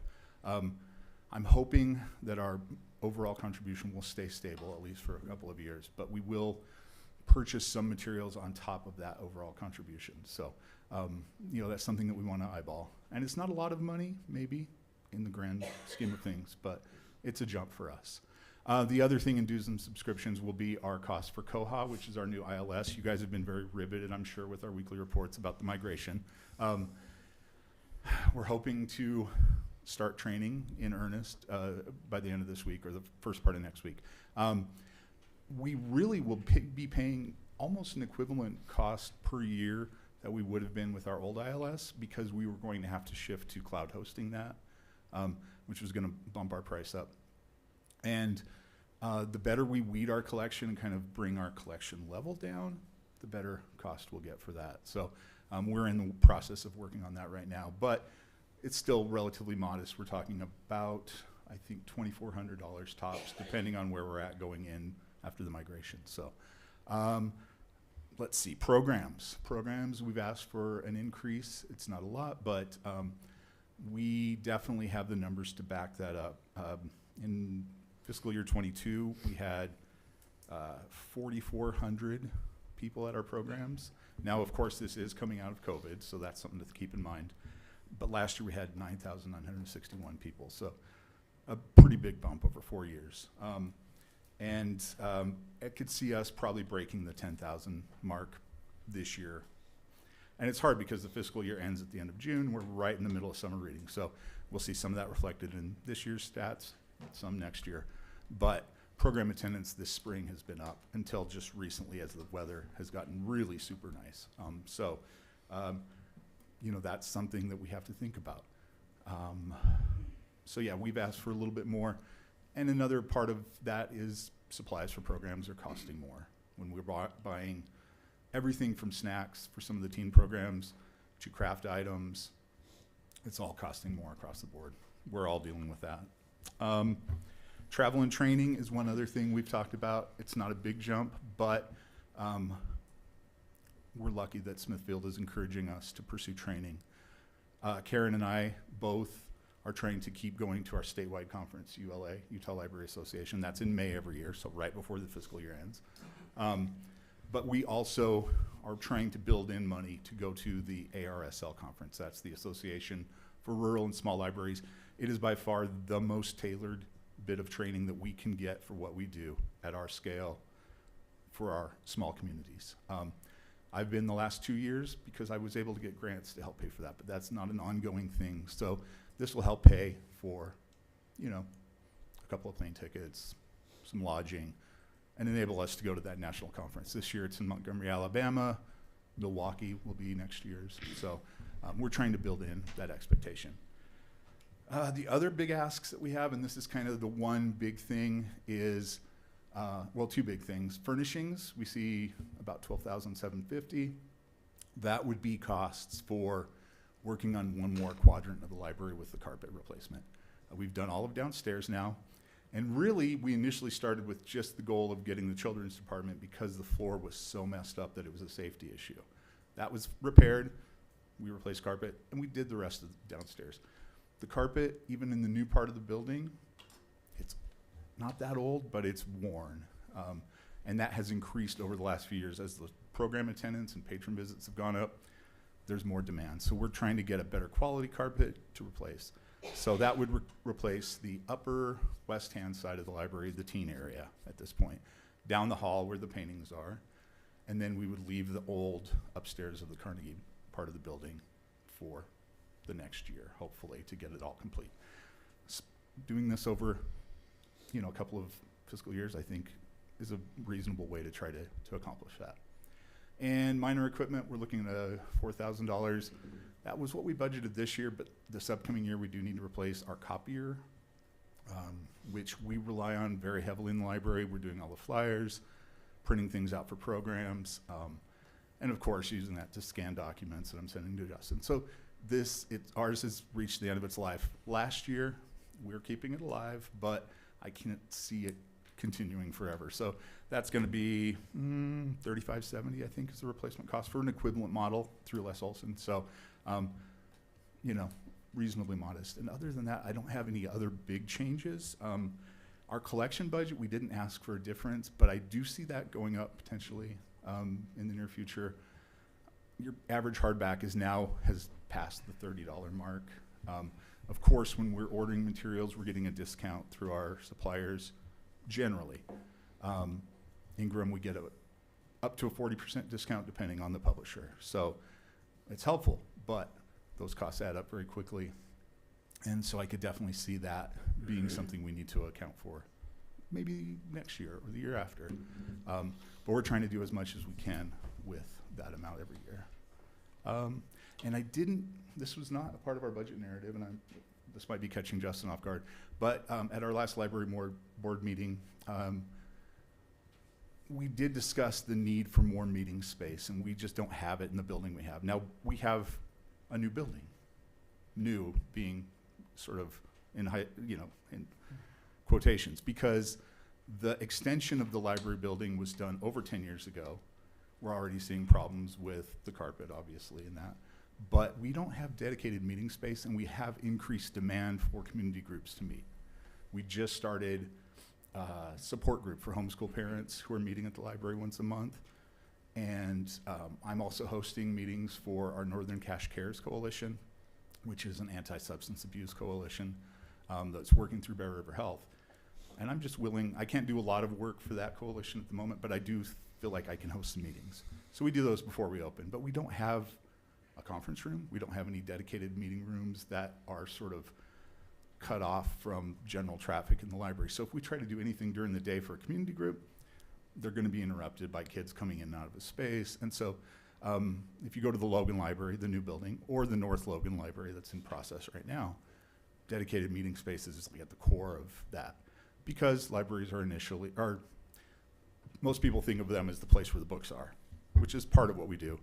But meeting community needs and becoming a hub for that community activity is increasingly more and more of what we do. So we do want to think about that in the future, potentially trying to meet that need. Now, in the square footage we have, I don't know, but I know that with all the needs you're hearing about in all the departments, like, we may be very low on the list, but it might be something to start planning for and thinking about. So again, not something I want to bring to you now other than to have in the back of your mind somewhere. So I don't know if we have any questions. I tried to make that quick.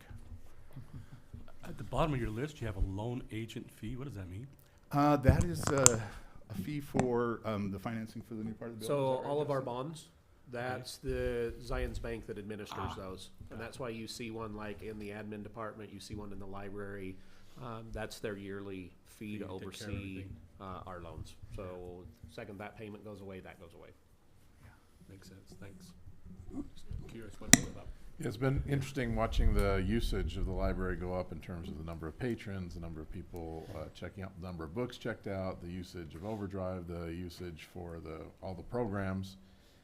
At what point, and we're not even talking about the public meeting space, which Right. you just acknowledged is a need, but in terms of that kind of regular traffic for the patrons, where is the library at in terms of kind of capacity? Are we kind of like the rec center, right at the limits right now, or do we have 5-6 years before we really are starting to feel it? What's your feel of that, Sean? It kind of depends on the segment of the population we're talking about. So kids programming, we're there. We're turning people away.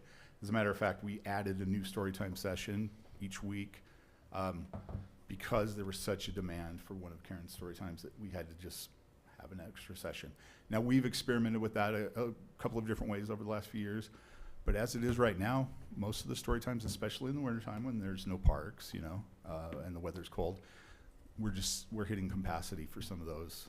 And that's 50 people in our program area down in the children's department. That's parents and kids, so we're hitting it. But for teen programs, we have room to grow a bit. Adult programs, definitely the same thing, but last night we did an event. Darren Perry came to speak at the library, and we weren't sure, what's the crowd gonna be? His last time talking to the library a few years ago, huge turnout, and we didn't have enough chairs, we didn't have those.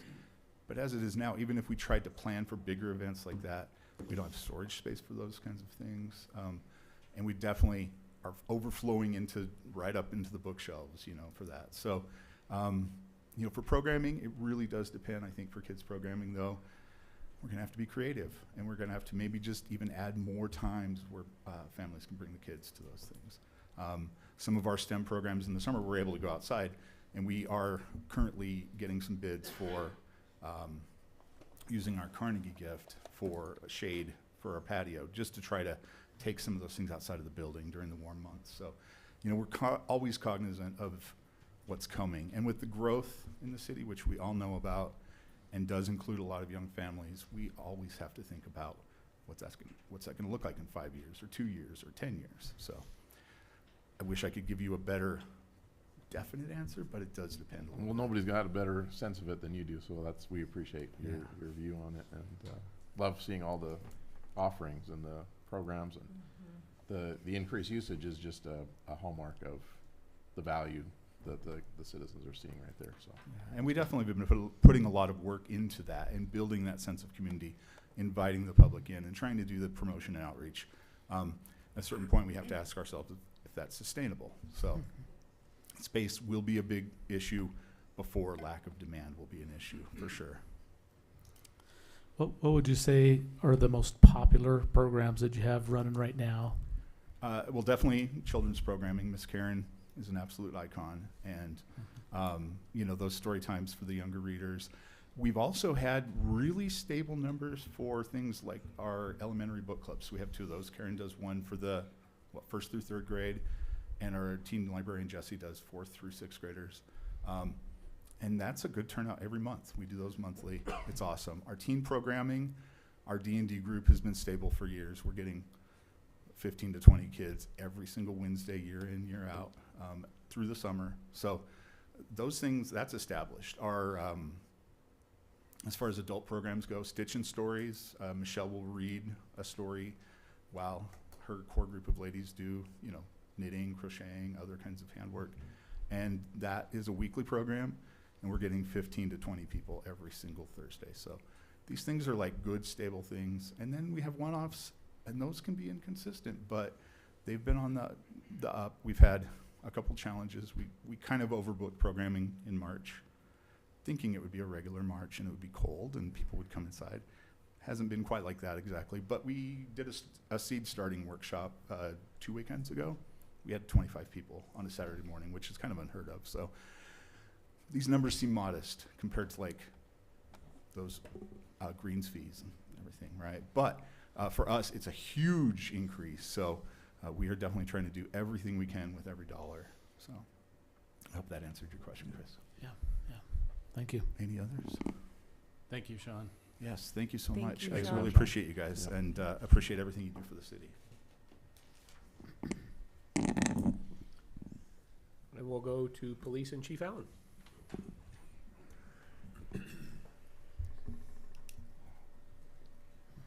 All right, Mayor, Council, it's good to be here. Let's talk cop shop, okay?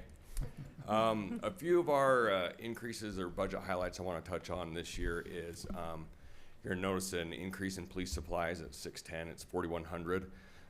We're gonna start working towards equipping all the patrol trucks with stop sticks or spikes, however you want to call them. Currently, we have one set, and it sits in the garage of the police department, so it's not real handy if we have a pursuit that comes through town. Generally, if we can have them in the vehicles, then we can stop them before they come into the town. So that's kind of our goal there, is to just start equipping all the patrol trucks with that tool. Also, if you go to 611, which is our weaponry supplies, there's a $5,000 increase there. Our tasers right now are at their end of life. They don't even make them anymore. And so we're looking to start rotating. We have some good ones still, but we're starting to rotate our old ones out to Axons. They're the Taser 7, which is an older gen of Taser, but it's new for us. It's just their Taser 10s are so much money. The 7s seem the most practical thing to start moving to at this point. That's really it as far as like tools and supplies that we're looking for. One of the things I want to touch on right now is like vehicle replacement. So this year we're looking at replacing our 2019 Dodge Durango. We got it in 2018. The investigator drives it. It's an unmarked Durango. We're looking at rotating that back into just a fleet vehicle. We had it there at one point, but had to bring it back out because we got rid of our Toyota Tundras. So we're looking at rotating that out this year. Speaking of vehicle leases or vehicles in general, what you guys need to be aware of is we own half of our fleet. The other half we lease through Bancor. I don't mind the leasing program, but I understand that there's a cost associated with that, and I know we'd like to at some point own all of our vehicles and then get them in a rotation program. So me and Justin have been working on implementing a rotation for all of our police vehicles, but also at the same time trying to figure out what we want to do, because we have 7 leases. We have 6 leases coming due in September of 27 and 1 lease in January of 28. So we're going to have 7 vehicles we have to replace in the next year and a half. And so we're looking at options as far as buying a few of those out, maybe doing some sort of hybrid lease program where we don't have to necessarily buy 7 vehicles right off the bat. That's just something that I want you guys to have on your radar. Understand that these vehicles, 5 years for a police vehicle or any first responder vehicle is kind of at its end of life, but we still can get enough money out of them to put it back into our vehicle program. So it's not such a big hit, but I wanted you guys to be aware of that. We're also looking at, we have 1 open position right now. When Gary Bunce retired as a lieutenant, it's almost been 2 years ago, we never filled his spot. We're looking at refilling the lieutenant spot with this open position. We got the money in our budget. We just feel like it would be nice to have that leadership structure in place in the police department moving forward. So that's one of the things we're going to try and do this year. And then wages. I feel like our wage wars are starting to slow down. I sent you guys a lot of information on where we're at, comparisons as far as some neighboring agencies, neighboring county agencies, just so you guys have an idea. That is what my biggest priority is moving forward, is just get me in the ballpark so that when we get these good people, we're not losing them.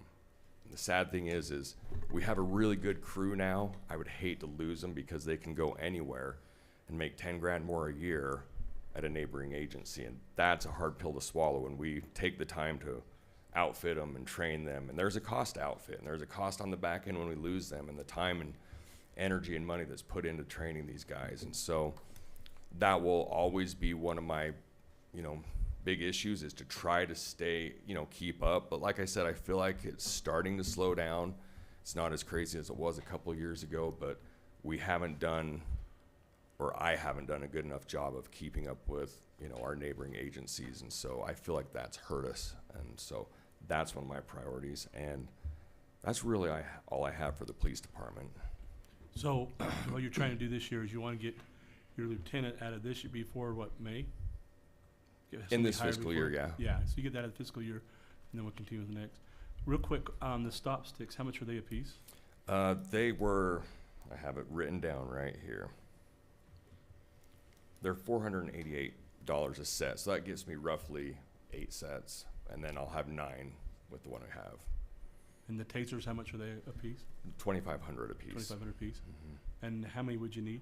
So I'm going to start with 3 this year and just try to rotate 3 through every year. Because like I said, we still have good tasers, but they're end of life with Axon. They're just not building them anymore.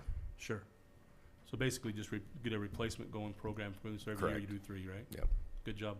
I think lieutenant's a smart deal. I mean, I think that everybody needs a good second in command. Right, I agree. And the building is paid off. Building is paid off. Thank you for that. That's awesome. I'm No so more payments. happy about that. Yeah, that's awesome. I appreciate you bringing up the wage issue, because that's never easy Right. to be able to do. But as you look at that, it becomes so clear in that we do not want to constantly be the training center Right. for everybody else. We want, you know, we want, just like everybody else, to pay them good enough that they don't want to leave. You know? Right, and like I said, I feel like we have a really good crew here, and I don't want to lose them.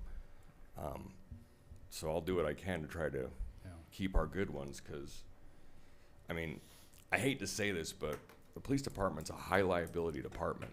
Yeah. And I don't want to say we're going to get what we pay for, but if we're the lowest in the valley, and I have no incentives to bring people out here, you can only imagine what kind of applicants we sometimes see. Well, the cost you spend in training new officers and equipping new officers, you can easily put into wages if you can keep Yep. them. Absolutely. It's about $3,000 to outfit a new officer by the time, you know, the vests are $1,600 just for a vest. And then you have another $1,000 in uniforms and, you know, duty gear and boots and all that. And so it adds up. And so there's definitely a cost. And there's also Especially- the yeah. training end of it too. Oh, yeah. Yeah, especially Yeah. if we have to put them through post, things like Yeah. that, and then lose Yeah, for sure. opportunity on that. I did notice that there was a pretty big increase. Was there something that happened with Spillman that? No, so we did a mid-year increase with Spillman. But we've also signed a new contract. So Motorola's bought out Spillman. They've gone to subscription-based, and so that upped our cost about 25%. So we'll see that cost, you know, moving forward. Gotcha. Great. But that also covers our Lexipol, which is all of our policy, and it covers Logan City Spillman maintenance, you know, for our people. See a line item here that wasn't in fiscal year 26 called professional services for $5,000. Yes, so that I don't know why it was zeroed before. We usually try to keep 3,000. So that's our attorneys. So if we ever have Gotcha. any issues or we have to get attorneys involved, that comes out of that line item. Great. Talk to us about the mental health services. Why is that no longer on the fiscal year budget for next year? Because now we've got Blomquist Hell. We also have Okay. mental health services through the Cache County So we're just Attorney's referring them Office. to what the city already Yes. offers. I love that. Okay, It's included in the benefit line item, That's great. perfect. rather than, it's just, yeah. it's Yeah, I in was the gonna above ask line if that item. It was- doesn't need its I own. assumed, I just wanted to make sure it was, Part of why benefit went up. That's great. love that. How many officers do you see taking advantage of that? That I don't know. Do I know you there's know? some. I just don't Okay. know how many. Okay. And Blomquist Hell doesn't tell us. They tell Right. us we had X amount of employees with Employees for Smithfield the City. city, yeah. So Yeah. What are your thoughts about staggering, like as we look at new vehicles? Keeping, so we don't have 7 come all due at yeah, once. and so Right. we leased the Durangos, and so when we went from 7 Durangos, it was really easy to just go to 7 F-150s. The problem is if we want to start owning our own fleet, we have to pay the piper at some point. So what we're looking at is we'd have a vehicle rotation program where we'd be looking at selling and purchasing 3 vehicles each year. With an administration vehicle, which is my vehicle or the detective's vehicle, the unmarked ones, they'd be like every 5 years. Just don't get as much wear and tear and Yeah. daily use. So your goal would be to keep those vehicles long enough to keep them in the warranty, then kick them out as soon as the warranty Yes. comes up, right? Most vehicles have, 12 36 months, or why am I messing this up, Justin? 3 years, 36,000 miles, and then they're like, powertrain is 5 years, 60,000, or 5 year, 100,000.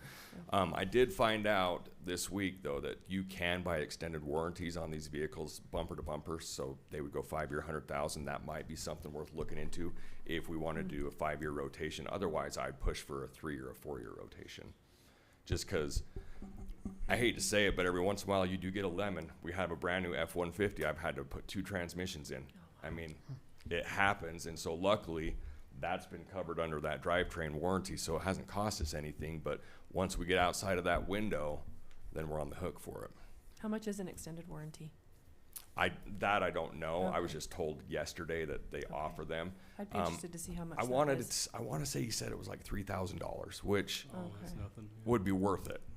And Okay. so, I would assume with the stop sticks that those aren't a warranty replacement when you end up using them. yeah, when you use them, you Right. chuck them. What's nice though is there's no real expiration date on them. Right. They stay good for years and years. So That's great. it's like a one-time cost until you use it. Back on the trucks and everything, where your officers spend so much time in them, it's almost, lack of better words, it's the price of doing business of being in the police department, to have good trucks to respond in. Otherwise, it's a liability if you don't. Right. And it is, and generally our trucks have low miles, Right. considering, but then you look at engine idle hours, and that's Yeah. where we're getting killed is Yep. they're running a lot. They might not be putting a lot of like driving miles, but their idle time is.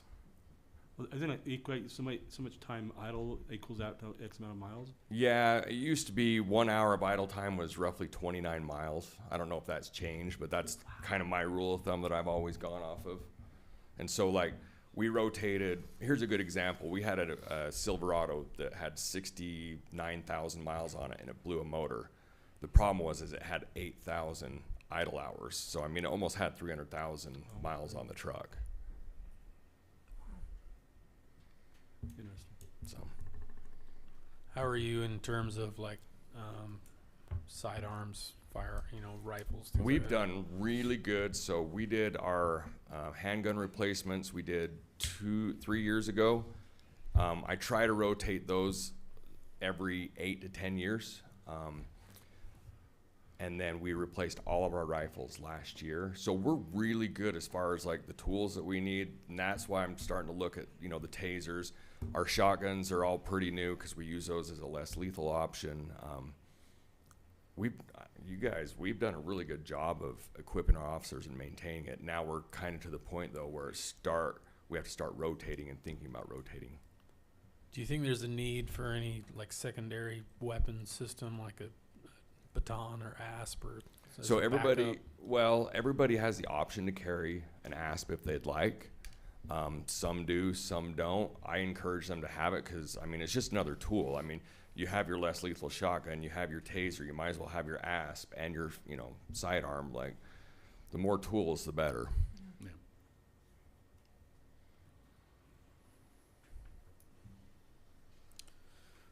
So, Chief, what besides trying to keep officers here with pay, what would you say would be the next most important thing that a challenge that you would try to work on, or that you see as a problem? Right.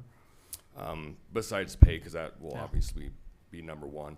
I just want us to be able to grow with the growth of the city.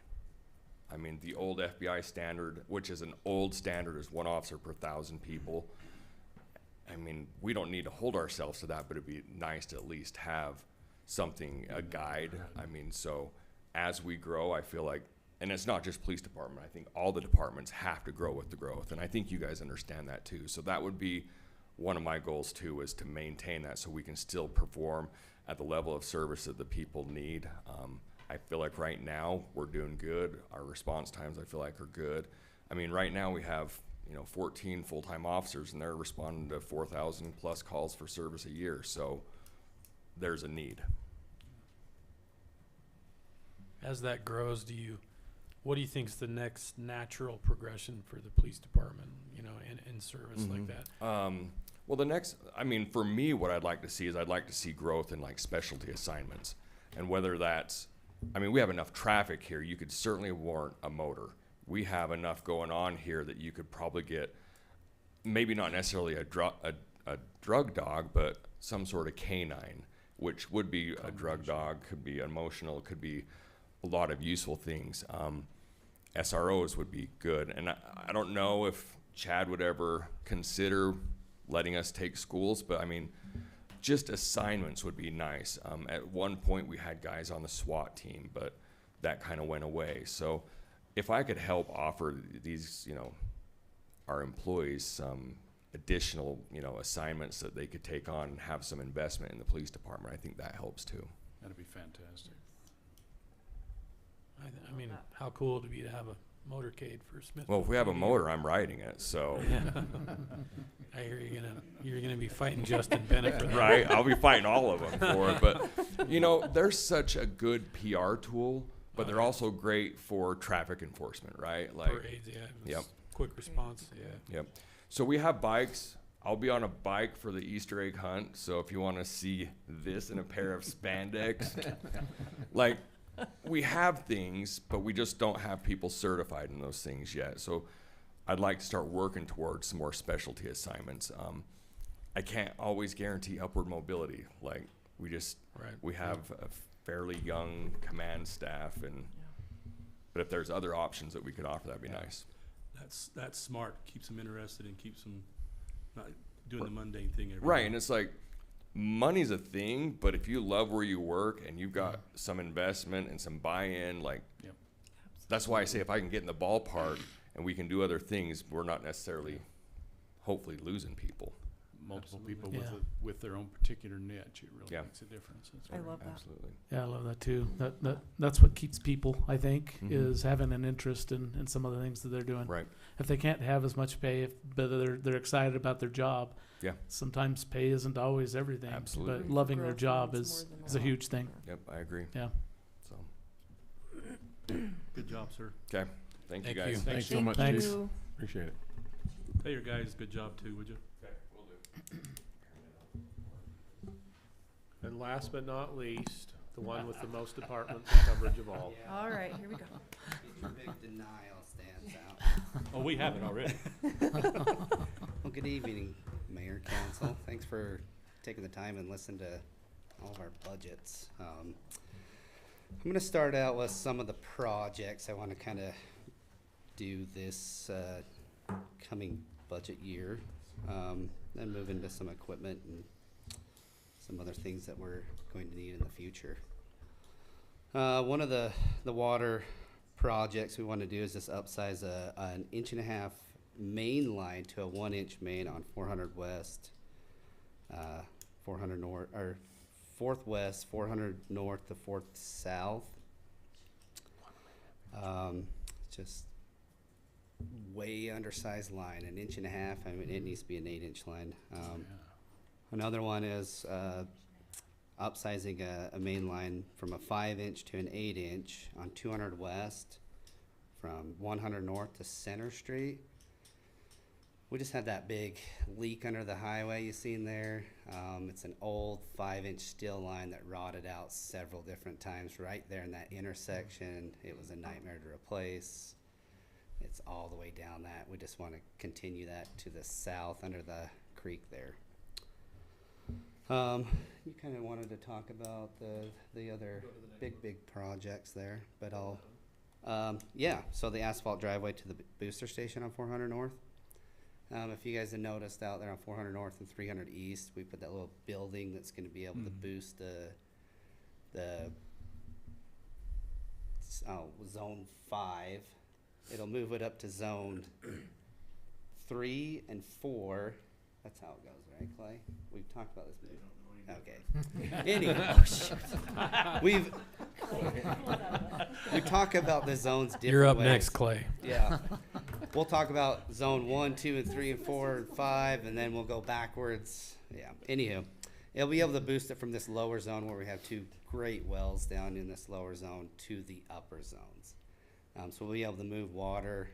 We've had issues with our one well site up on the east bench there, and the fire department's had to help us boost water to those zones. So that'll take that out of the equation. I mean, we'll be able to move water into several different zones once that's up and going. It should be fired up here in the next couple months. We've seen all the parts rolling in. I just talked to the SCADA guy with all of our VFDs. It's gonna be rolling in.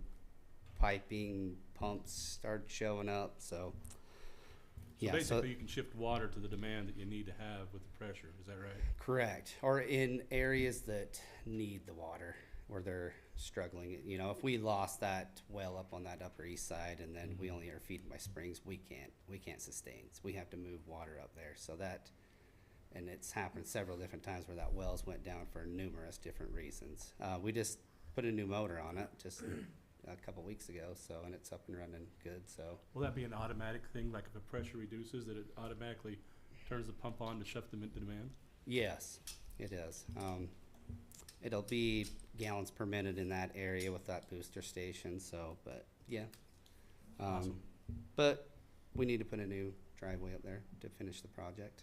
That's one of the projects we want to do there. Another little project we want to do is over the softball. You've probably seen that all tore up from the irrigation system. That asphalt drive that goes back to the tower, just redoing it with the rest of the project. So, did you want to talk about those others? I'll deal with those in a minute. Okay. Then we'll move on to some equipment. So at the cemetery, we're looking for a new grasshopper lawnmower. It has a single wheel. It's a little narrower. We can get in between the grave sites. We also have an attachment for the one we have right now that we can aerate to. We typically have one mower down up there at all times, needing repairs. And in the summer months, we hope for rainy days to fix them. It'd just be adding to the fleet so we can keep on top of the mowing. In the parks department, these are a couple things that we have. We have an aerator, but this one has a lot more knives. But with the aerator that we're looking to get, the top dresser comes hand in hand. We'll be able to aerate and then come back through with the top dresser to help the soil conditions, help compaction, help watering. I mean, this help leveling the fields because then we can drag it after we top dress it. Just stuff what we haven't done down there that we really need to start doing. Those are two of the things in that parks department. How often will they be used? Once a season or? Oh no, yeah, that's gonna be quite often because it's gonna be a huge project to start top dressing, and it's a lot of time, but. No, it's going to be several times throughout the season. Cool. I mean, anytime that we have a little bit of downtime, we're jumping on the top dresser and aerator. So, the tow behind blower, we could use that for multiple things, from the parks being able to blow off the heavy grass clippings to when we go out and do crack seal, we can tow behind and blow the road, clean the road off. Clean trails. We have one up at the cemetery that's getting pretty wore out that we're going to be looking at replacing in the future. But that gets used daily. And we would probably use our blower daily, the tow behind blower down in Public Works and the Parks Department. We're also looking to get a grader blade for our skidster. We used to have an old grader that we would shoulder roads and do trails and level areas out. It was too big and we got a newer skidster that this will be awesome for that machine. So we're looking to get one of those to our fleet. One of the big ones this year is our road sweeper.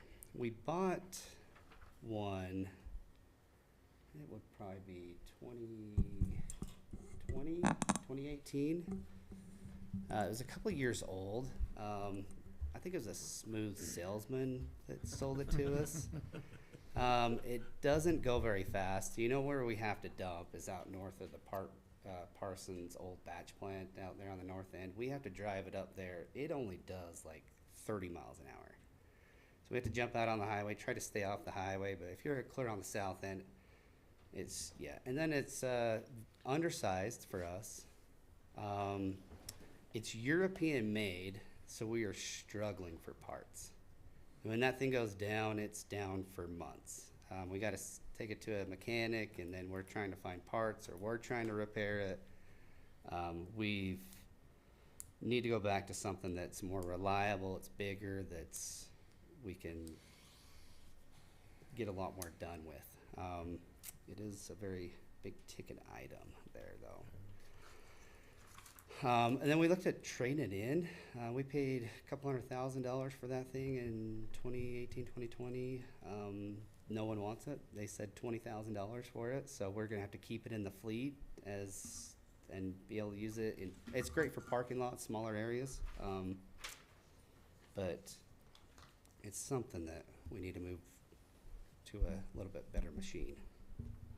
Because we probably had that thing down last year for 3 months of the year when we could have been out sweeping the roads. And another item, replacing our John Deere tractor. That's a 1995. We've recently put in probably about $11,000 in that machine, trying to keep it running.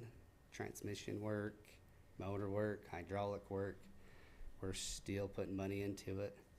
It's just wore out. And it's undersized for some of the stuff that we need to use it for, as far as like, you know, doing our aeration and our seeding, and we have a deep tiner that's a little heavier. We have that we got from the golf course. A seeder that it struggles to run, so it's a little undersized. Another thing we're looking to replace is our 2016 Chevy that we use that's got a utility bed on it. It's a diesel. It's got the DEF system. We are constantly, I don't know if it's just the older ones, because we have a couple older diesels that we're constantly having to take it to the shop, get stuff fixed on it. We're wanting to move away from having diesels, because when you just run a diesel truck with DEF from one end of the town to the other and shut it back off, it never has the time to regen. The newer ones do a little bit better as you sit there and let them idle, but the older ones, I have to, if we want to keep that thing running, I have to send guys, go drive it. We've just had to do quite a bit of work to it in the last little bit with front end work and injectors, and it just seems like it's constantly being in the shop. We're looking to replace the old Ram that we got from the police for free. It's we basically drove it to Public Works, and then something happened. We took it to the mechanic shop. We've just had a lot of issues. There was a reason it was free. Yeah. As is. Here's what it is. Yeah, it's been setting for probably the past 4 months. We haven't touched it 4 or 5 months, just because as soon as we jump in it, something goes wrong. A Toro Workman. I don't know if you guys know what a Toro Workman. It's like a little tiny dump truck looking thing that's that we run around the parks. The golf course has a few of them. We have one that's really old, 1998, that no longer can get parts for. They've discontinued a lot of parts for it, but it's really handy because it has a higher payload for if we're out there doing water leak repairs.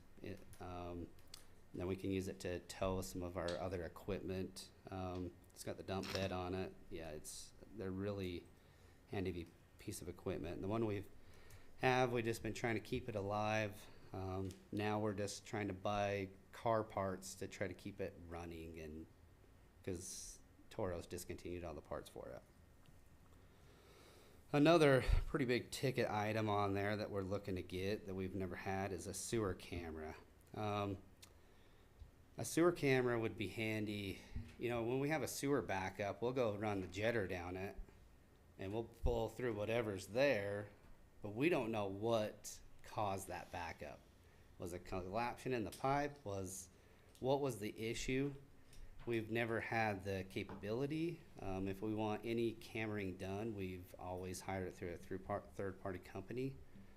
For all of our sewer jetting and cammering that we do 1/5 of the city every year. This would be something that we could start doing some of the cammering in the wintertime. We can keep a closer eye on our sewer system. We can use it for miscellaneous reasons why our road's settling, if it's something to do with the sewer system, instead of having to call a company to come out and help us do that. I think it's just, I mean, most cities have them. They have a sewer camera on staff, but that's something that we are just looking to get. And Is that truck a combination camera and blaster no, together, or still separate? Still separate. Okay. Yeah, this is a completely separate piece of equipment. It's in a van system that we, I think it'd be nice to have. So it's something that we've wanted to get for a few years and just trying to move that direction. This is something that we need to get. What kind of expense do you have incurred when you hire someone to do that? So 1/5 of the city's roughly, just for the cammering part of it's 30 to 50,000 a year for just the cammering side of it. When they come in and do the jetting, it totals like what, 120, Clay? Yeah. For both. We could probably still have them do the jetting at this point in time, but for the cammering, we would, if we got the camera for other reasons such as emergencies and everything else, we might as well use it to just do our own cammering. And then we could kind of put the jetter truck in areas that need it more than just in certain areas. You know, we could say this section of this is bad instead of just having jetting in this one area. We would actually be reducing the sewer cleaning line item from 120 to 80 if this equipment is bought.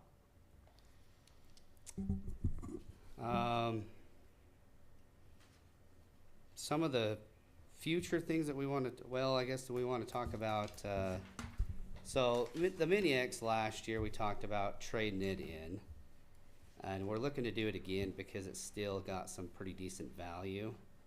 I know last year we talked about it was kind of a low-houred machine. I still think it's something that we need to look to replace because it's a pretty vital piece of equipment. I mean, it's out there doing burials. We've done 2 this week. And then we use it for other areas and, you know, out on the parks where we don't want to take a backhoe out there to do a water leak. We use it in areas where we can't get a backhoe in to do some emergency water leaks. It's getting some age, but I'd like to rotate through this equipment to keep it in a warranty state to reduce the risk of a major breakdown before it happens, while it's still worth something. We can get some trade in. I know with like our idle hour, like our hours on our equipment usually stay fairly low because my guys, they'll roll up on a job, jump out, shut the piece of equipment off, do the work, jump back in, start back up, where a lot of other companies will just leave them running. You know, it's, they just got in that habit. But I still think it's something where it's 10 years old that it's still worth, you know, they're looking to give us $38,000 trade in. We have one. Yes, we have one only. If that thing goes down in the middle of a burial, if we were to go get our backhoe in there, we have to move several different headstones or call Browns to come move the headstones. Typically only get about 3 to a week notification if we're gonna have a burial. So it's something that is pretty useful. Just want to look about replacing it, keeping it in warranty. I mean, if we don't keep it in a warranty state, I mean, if we have a breakdown, I got to figure out how to get either a mobile mechanic out there or try to transport it to a mechanic. With a lot of our large equipment, I mean, I want to keep trying to rotate through a lot of our equipment. That's why one of the next items is our 2021 John Deere backhoe. It's got low hours, but I do extended warranties on them, 5-year extended warranties. We've been doing this for the past quite a while now, where we'll run them out for 5 years and then trade them in, because they're still worth quite a bit of money at that point, and it's staying in warranty. And, you know, if I have issue with my DEF system or something, they run out, fix it, we keep going. So on our backhoes, we do 5-year rotations. I mean, that's something that we use daily. Daily we'll use in our backhoes. For plowing, for water leaks, for sidewalk repairs. I mean, I've got 3 backhoes out running every day right now on sidewalk repairs, so. I don't want to put you on the spot here, but we talked a few weeks ago about plots in the cemetery. Mhm. Is this Mini X capable of doing stacked lots, stacked plots? And why I ask is, could this facilitate that potentially? And if not, what would we need to do? Still have a Mini X? Do they have an extended reach boom or anything like that? But Yeah, so you're talking about taking an 8-foot plot and then only doing 2 4-footers, right? stacked No, on top of each 2 other. on top. Oh, 2 So- depth-wise? Yeah, so when we've looked, Oh, yeah. so when we've looked at that, I actually talked to Josh. We're gonna talk about this on April 8th. We really can't go too deep. And the Okay. reason we can't is because the surrounding plots, like, we have really crappy soil in the cemetery, that's a nice way to put it, and they're going to collapse. And we can't have other vaults falling, and I just didn't want to buy something and then need to change. That's the only reason I'm asking. But yeah, that's just so you're aware. Yeah, we would have a collapsing problem that we can't get around in the vast majority of the grounds when we talked about that, and Yeah. we will be talking about that more further on the April council meeting. Yeah, I mean, Copy because you that, just get thanks. too deep, and then put a trench box in there, you're oversizing, and then you're into the other graves next to you. Yeah. It would be capable of it. Yeah, I think the one right now could go too deep. I mean, you're gonna be 10 feet deep. I mean, but with the one we have now, you're literally reaching straight down, which the new one would do the same thing. Okay. Thank you. Any other questions? I mean, I kind of burned through all that pretty quick. One other question I have, on here, it talks about a half-ton truck replacing the Duramax. Mhm. Do you have a need for a 3/4 ton or 1-ton truck that a half-ton would work for? No. We have enough 1-tons, duty. 550s that we could use half-tons a lot more. Supplement it with a lighter. Yeah, I chassis. mean, this one it would go into the park system, and that's where they use this one right now. And so it's just running from park to park with some fittings and tools to repair things. So no, I don't think we need to move into any more 3/4 ton, 1-tons, because I think we have quite a few down there. I had a question on the John Deere tractor, because it indicated there's a loader on that. Yeah. Is the loader in such shape, or is there too big of a span between the 1995 and current that you would be able to repurpose the loader on a new tractor, or would it be a requirement for both? Yeah, it's too old. It wouldn't switch over, and that's what we have a lot of issues with that loader and how you okay. connect it anyways. Right now we've been down there rebuilding our rams, all the hoses on it. It's yeah, we still already have a lot of issues with it, but yeah, it's Gotcha. pretty Okay. old. It wouldn't interchange. Any other questions on some of that equipment? I'm just wondering, in terms of personnel, both in terms of the number of people you've got on your crews, are you being able to keep up with the demand for work and services? And number two, in terms of salaries, are you able to keep the good people here that you want to keep here? Yeah, I think so. As long as we get enough good seasonals, which we're going through the process of that right now. But yeah, we have an opening right now. We had one of our guys leave. He was a good hand. Now we're in the process of hiring a new one. But I think as far as wages, I think you guys and Justin's done very well of helping us out with wages down there.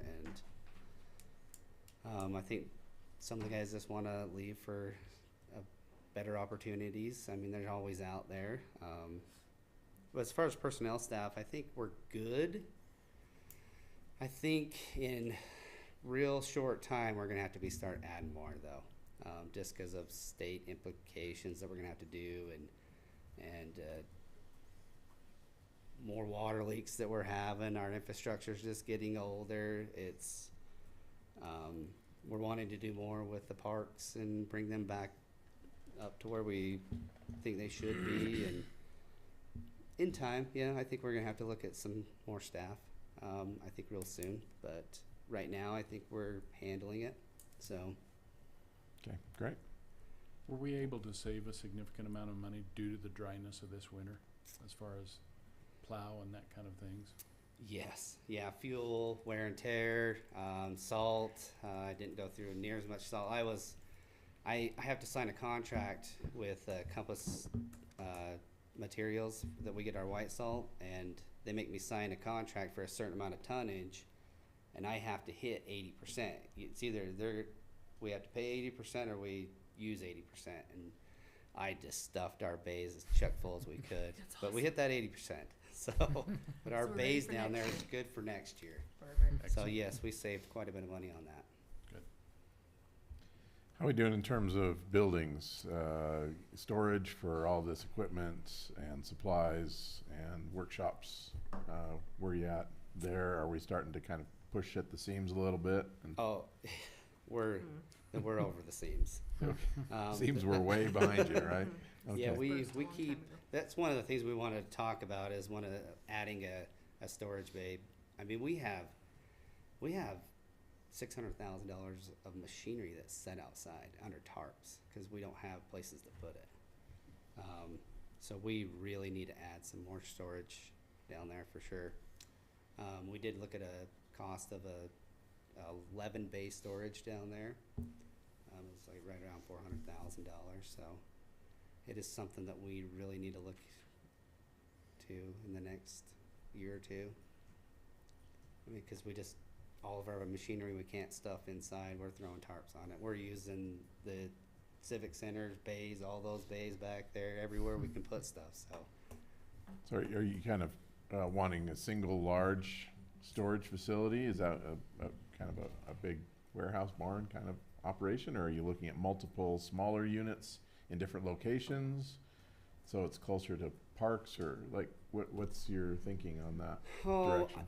My ultimate dream would be one giant one. Like, I don't know if you ever looked at the Cache County Public Works down there in Hiram area. I think that's something that'd be the ultimate package, but I don't know that we could ever get there. So we just kind of have to add where we can add down at where we're at right now. I don't know, it'd be a huge expense. And I don't know how we would operate, why it would be happening too, so, because it'd probably have to be in the same location. So, but that is something that we need to look forward to, is just adding some storage areas. I think as far as like our main buildings, I think they're large enough to handle some, if we're doing some repairs in there, because we do most of the repairs we can in the wintertime. Some of this stuff's just, we have to send off. We have to take places like International. We have to take all the way down to Far West because they're the closest dealer that can work on stuff. So, but we try to do as many repairs as we can and servicing at our own facility. So we just need storage areas. Well, I noticed you brought in some shipping containers down there to, I'm assuming things in there and store it and keep it out of the weather, right? Yeah, so we keep all of our garbage cans in the one so they don't freeze together. We keep fertilizer and a couple other smaller pieces of equipment in the other one. And then the other one, you know, the other piece of equipment, they're just under tarps that are a little too big to put other places, so. But yeah, we're trying to figure it out down there, but yeah, we've bursted at the seams a while ago. Well, I'd really be interested in to see what your next best recommendation is, like specifically what size of building, where you would want to put that. Like, obviously we know we all want to be reasonable about expenditures, but what's really the next needed, you know, storage or warehouse building that you guys need down there, and what would you propose that to be? I'd love to see that from you when you have a chance. Yeah, we can look through it, but I'm sure it's gonna be another $30 million. Well, of course it is, right? But I think if we done this 11 bay, I mean, that would get us by for another few years. So. Another few years. Well, as the city grows, we're getting in that area where, like, you start adding a lot of people to public works. Like, I think once you hit that 20,000 threshold, you can almost double your department, because you're typically by then you've added more parks and roads and. And I think our goal with the facility is next fiscal year. The goal is to be kind of more equipment heavy this fiscal year, and look at that $400,000 building in the next fiscal year, with equipment being priority 2. That's our goal right now. Yeah. Thank you. Any other question? I mean, there's a few other smaller pieces of equipment we need to look forward to in the next year or two. Just some of the cemetery, a stand-on fertilizer spreader, where it's so tied up there with all the graves. We have this little 4-wheel spreader that we've had for quite a few years that we need to look about replacing that in the next couple of years. And then his tow behind blower, where it's used daily, it's getting pretty tired. I mean, we're keeping it alive, but it's something we need to look at. And then also down in the parks, we're using a lot more liquid fertilizer. It's better cost, more effective. We have a sprayer right now that we got from the university ages and ages ago. I think it's a 1992. We have rebuilt some of the parts. It's still kicking, but it's getting tired. That's something we need to look at replacing in the next couple of years. But anything else you got questions? I mean, that's quite a bit of equipment there. It's quite a bit. Yeah.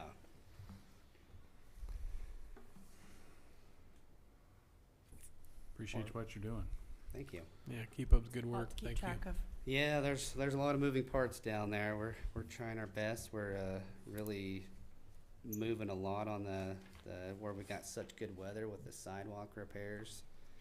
We've done, I think, like 600 feet now. Nice.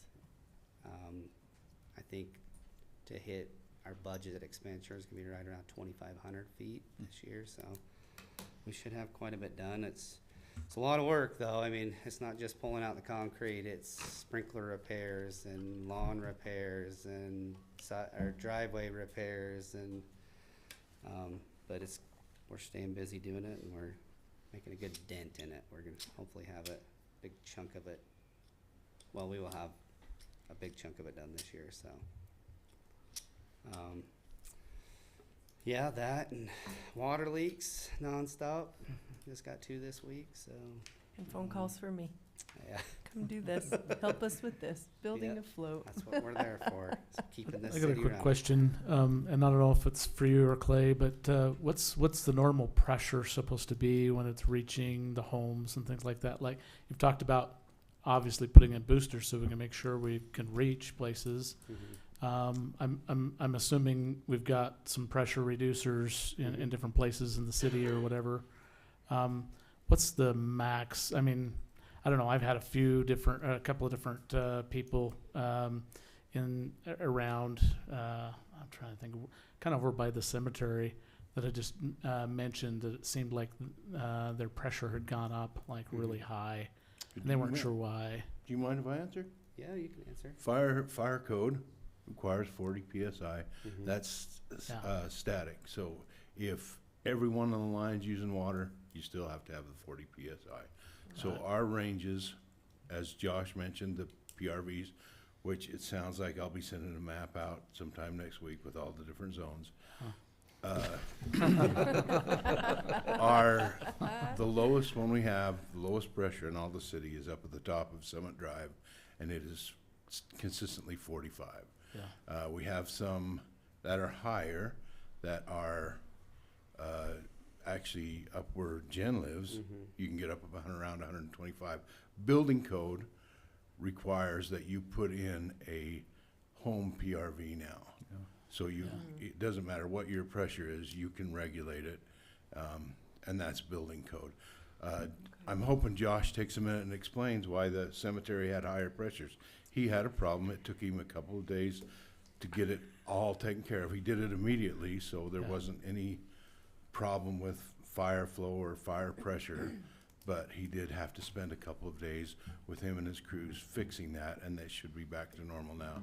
And in fact, I'll let And is there like a limit where it gets to, and some of these homes are older homes that didn't have their own home, we do have reducer. a limit. We try not to go above 120, not only for older pipe, but we have our own pipe is all ductile, but it goes into corpse stops, the fitting on the pipe itself, usually rated at 200 PSI. So we try to stay under that. If we go above 125, we look at putting in a PRV for the main line. There are a few places that are slightly higher than that just because of where they're at.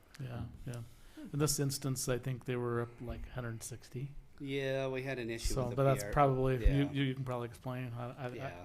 I mean, periodically we have issues with our PRVs. We're actually putting in with this booster station, it's gonna have, in our SCADA system, it'll have all of our pressure zones, and it'll alarm us a lot sooner than what we get alarmed right now, because right now it's when a homeowner calls. Phone call. I mean, we'll check our PRVs. We'll do testing on it at least 3 times a year, where we'll go in there, exercise the valve, clean out all the screens. But we're in there monthly looking at the PRV pressures. But we're gonna have in our SCADA that'll alarm us when the pressure spikes, so we can respond to it. Because it was like 2 years ago, we had a pressure spike and we had 3 mainline leaks in one night, and it was just a nightmare. So, any idea on how many of those we've got in the city? Just how many pressure zones? of the PRVs. 1, 2. I wasn't 3, sure, 4, like, 5, 6. if it was a large amount or. 7. Yeah, 7 of them. And in one of the vaults, it controls 2 different pressure zones that goes off the hill down into Lower Canyon. So, but in each one of those, it has a minimum of 2 PRVs. It has a smaller one that takes all the lower flows, and then like in a fire flow situation or a high demand, it opens up the big one. Very good, thanks. Yeah. Sorry, I know that's a little off the topic, but No, you're I was good. just curious. Yeah, but that's probably why it had a little higher pressure. Is we Probably, had a little issue, so, but we got it solved pretty quick. That's great, So. thanks.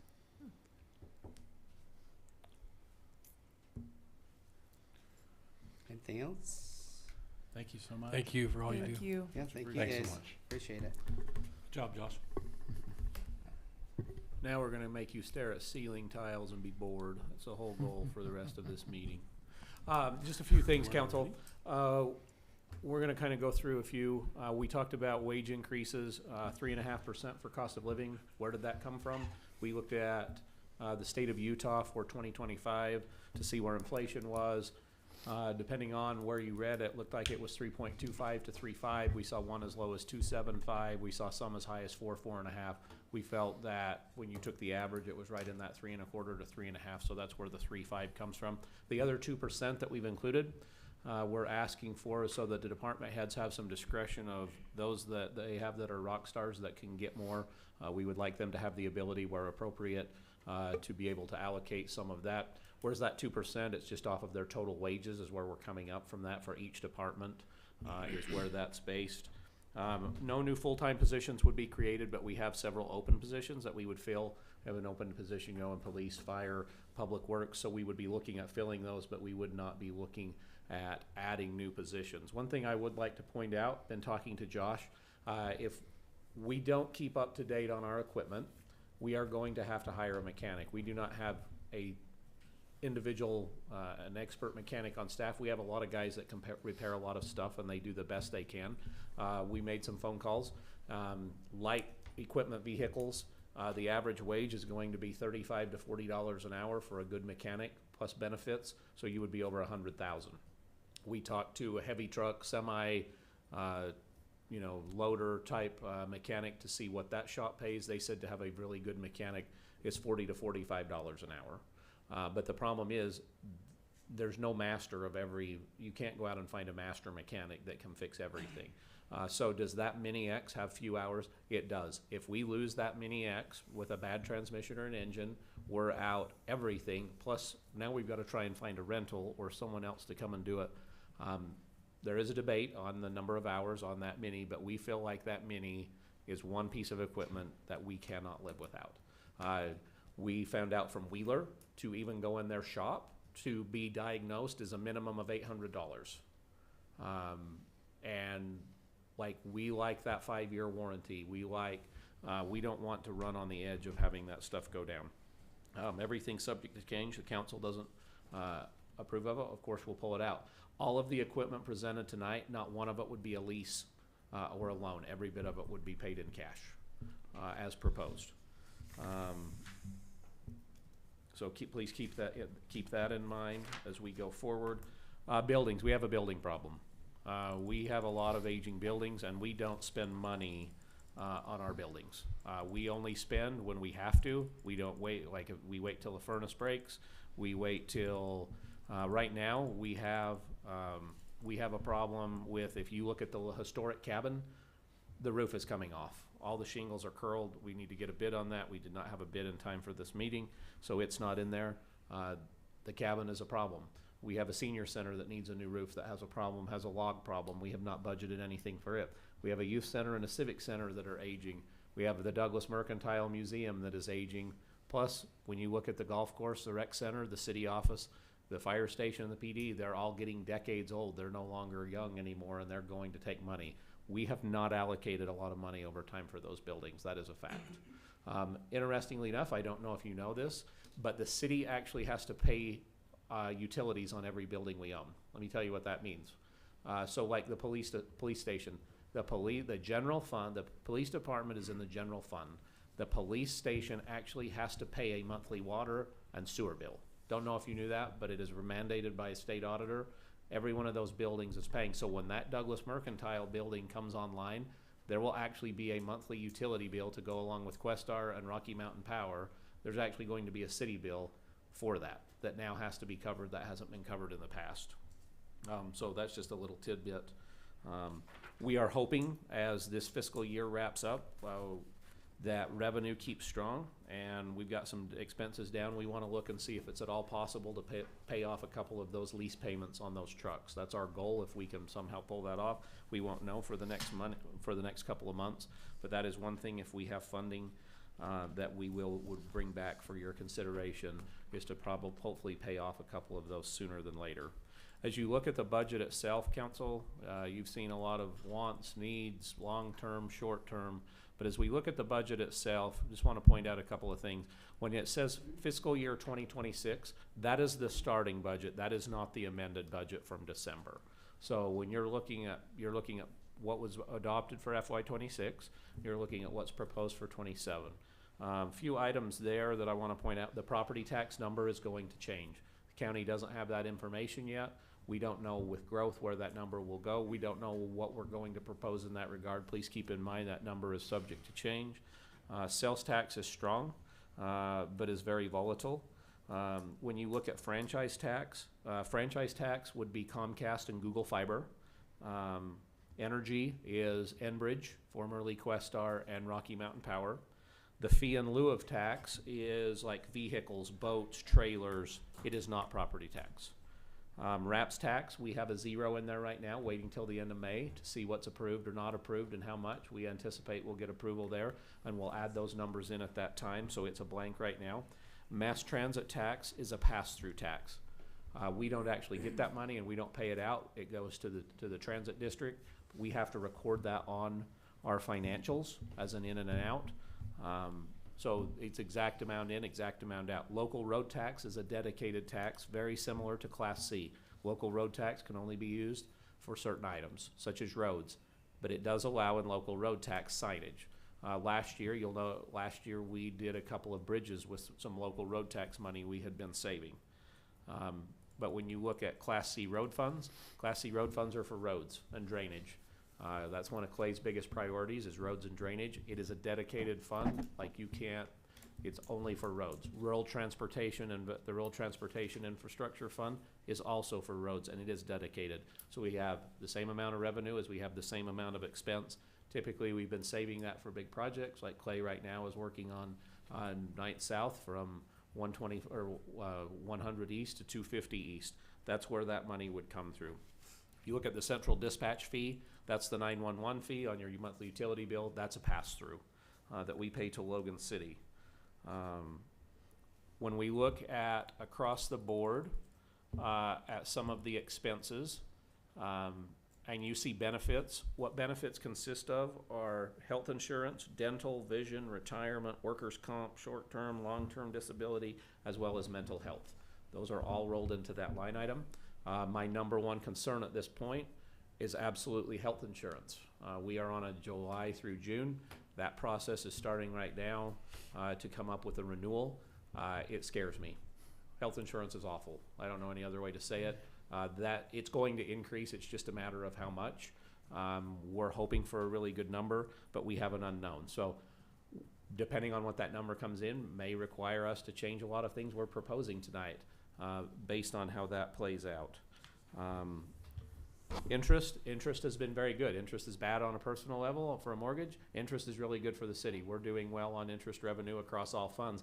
That is going to change in the next fiscal year because we are paying cash for a new water tank. That cash in that fund will go down. We're paying cash for a stormwater project. That fund is going to go down. The one thing that I will be bringing back on this budget that we have to fix is I don't know if you were involved, if you recall, but we had an audit finding last year. We had left too much money in basically our regular checking, didn't transfer enough to our savings.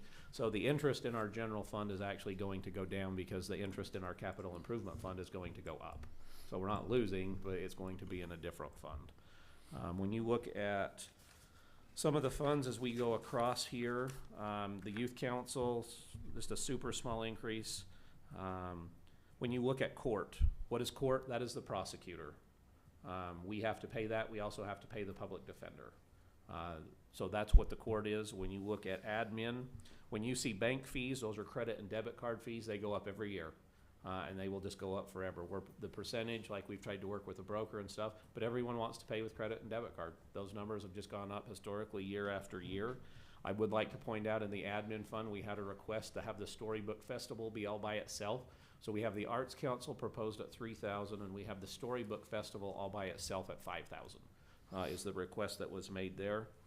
The general plan, ideally it will be done in the next couple of months, so we don't have anything budgeted in the new fiscal year for that. We don't have, as far as the election goes, it is the off year, so there's no election this year, so you see a zero there. Planning overall. The one that I would point out in planning is you see a $25,000 proposal for what we are calling the Utah State University Vision Plan. That would be Council, Planning Commission, and USU doing that study, that plan over the next year. That's where that would sit, and that's what's being considered there. We will look at definitely as fuel over the next couple of months and see what we need to play there. You're going to see in almost every fund, you're going to see major and minor equipment. What is that and what does that mean? From a depreciation standpoint, from an auditing standpoint, any piece of equipment that is over $5,000 is automatically flagged and audited and has to be depreciated. So if that widget costs more than $5,000, it goes in major equipment. If it costs $49.99.99 or less, it goes in minor equipment. And that's standard across the board for all departments when you look at that. Please keep that in mind. You may wonder, how does police department wages go down? And that's because overall we punch in the wages of every single current employee when we're basing this. We had a lot of employees, or we had several in the PD last year with years of experience that were being paid a higher wage than their replacement. So that's why you're seeing a negative there for right now. Now, if we consider some adjustments, that would change. But when you're like, well, how did it go down and everyone else go up? It's because simply the employees we're paying a different wage. As you guys pointed out, super excited that the police station and the clubhouse are both now paid off. So you see zeros on those. When you look at that in streets at the Rural Transportation Investment Fund, last year it was $625,000, and this year we're taking it down to $280,000. That's because we did the bridge on the bridges on 4th and 8th, or 6th and 8th, huh, Clay? Yes. The two bridges, and we had been hoarding money for a while to do those two. The asphalt will finish up this spring, but that's why you're seeing a decrease there, is because we did those projects.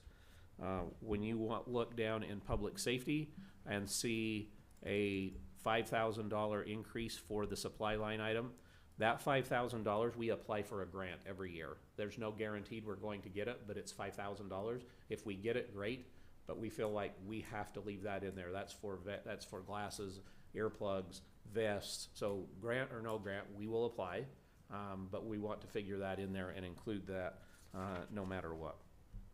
When you keep coming through, Class C is dedicated, it's for roads.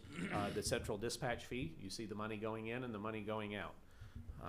When it comes to parks, you will see that we don't have that RAPS project in there because we had the Forester Acres project in the current fiscal year, and we don't have anything in there for that year. That's why you're seeing parks overall do a decrease. When you come down to celebrations, the Children's Theater, right now we have it at 42, but we've applied for RAPS. So if they get the RAPS, that number will increase. When we talked to Sean about the youth center, as you can see, building maintenance, $8,000, just not a lot. Historical Society, $2,000 building maintenance, not a lot. Like, we just have not been able to allocate a bunch. We have to deal with that as it comes. Talking to the library, when we reviewed the wages over there, we have a lot of those employees that are at $12.80 to $14.80 an hour. Our proposal is that they go to $15, and those are at $15 or at the $14.80. They would get a little more with that, that cost of living. But our proposal is we feel at $15. We feel like they're valuable. We feel like they're vastly underpaid at $12.80. And we would like to propose that those part-timers go to 15 as part of that. The copy machine that Sean mentioned is in that minor equipment. It's under $5,000. It's $3,000 and something. So that's like when you see that pop up in there. We do not have any proposed utility increases for the new fiscal year. We made some adjustments to that a while back, and we've been saving that so that we can pay cash for those projects. When you look, I want to be very clear about the golf course. The golf course is in the general fund, but the golf course also, we get accused of that the general fund is subsidizing the golf course. That could not be more incorrect. You look at revenue of $2.08 million. You look at proposed expenses of $2.08 million. They have done very well. They'll blow their numbers out of the water this year. The one thing we will be asking you, council, is if you support that tag marshal system, we would love for you to approve on that next line item that increase for July 1st. If you do that, Eric will start working with tag marshal to have that system implemented by July 1st and on those new carts, if that is something that you support.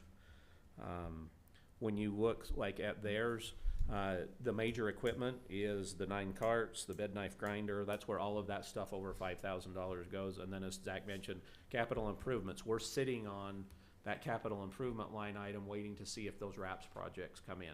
If the RAPS projects comes in, then we'll be making some changes there. If it doesn't, we'll pivot and go with some cart paths. Impact fees, we do not budget up front. We do not budget for them until they're collected. We don't hedge on what growth will or won't be. We wait till that money comes in. The general capital improvement fund, or if someone want to call it the savings for the general fund, when you look at that capital equipment, that includes of 250,000. That includes the PD SUV, the Mini X, the backhoe, the top dresser, the aerator, and the cemetery mower is where all of that would come out of. We will be looking at, as we get the bid on that the spring line project. I didn't want to add it yet until we got a bid. We thought, let's wait, let's put the exact number in there as that comes forward. And so we will be looking at that. When you look at interest in there, you see that interest is going way down. It's simply because we're between the tank and the spring line, we're spending our money. Professional services, when you look in there, it's because the auditors will always, you take the engineering, and when you actually do the project, the engineering costs are included in the project cost. And they're depreciated. That's why you're seeing not anything in there, is because we know all of our water engineering is going to go into those new projects. Depreciation does apply to the enterprise funds. It is not cash. Some people have a really hard time understanding that, but we do what the government says. They want us to depreciate, so we depreciate. So you see that in water, sewer, stormwater, and solid waste, if applicable. Let's see, we've got all of those.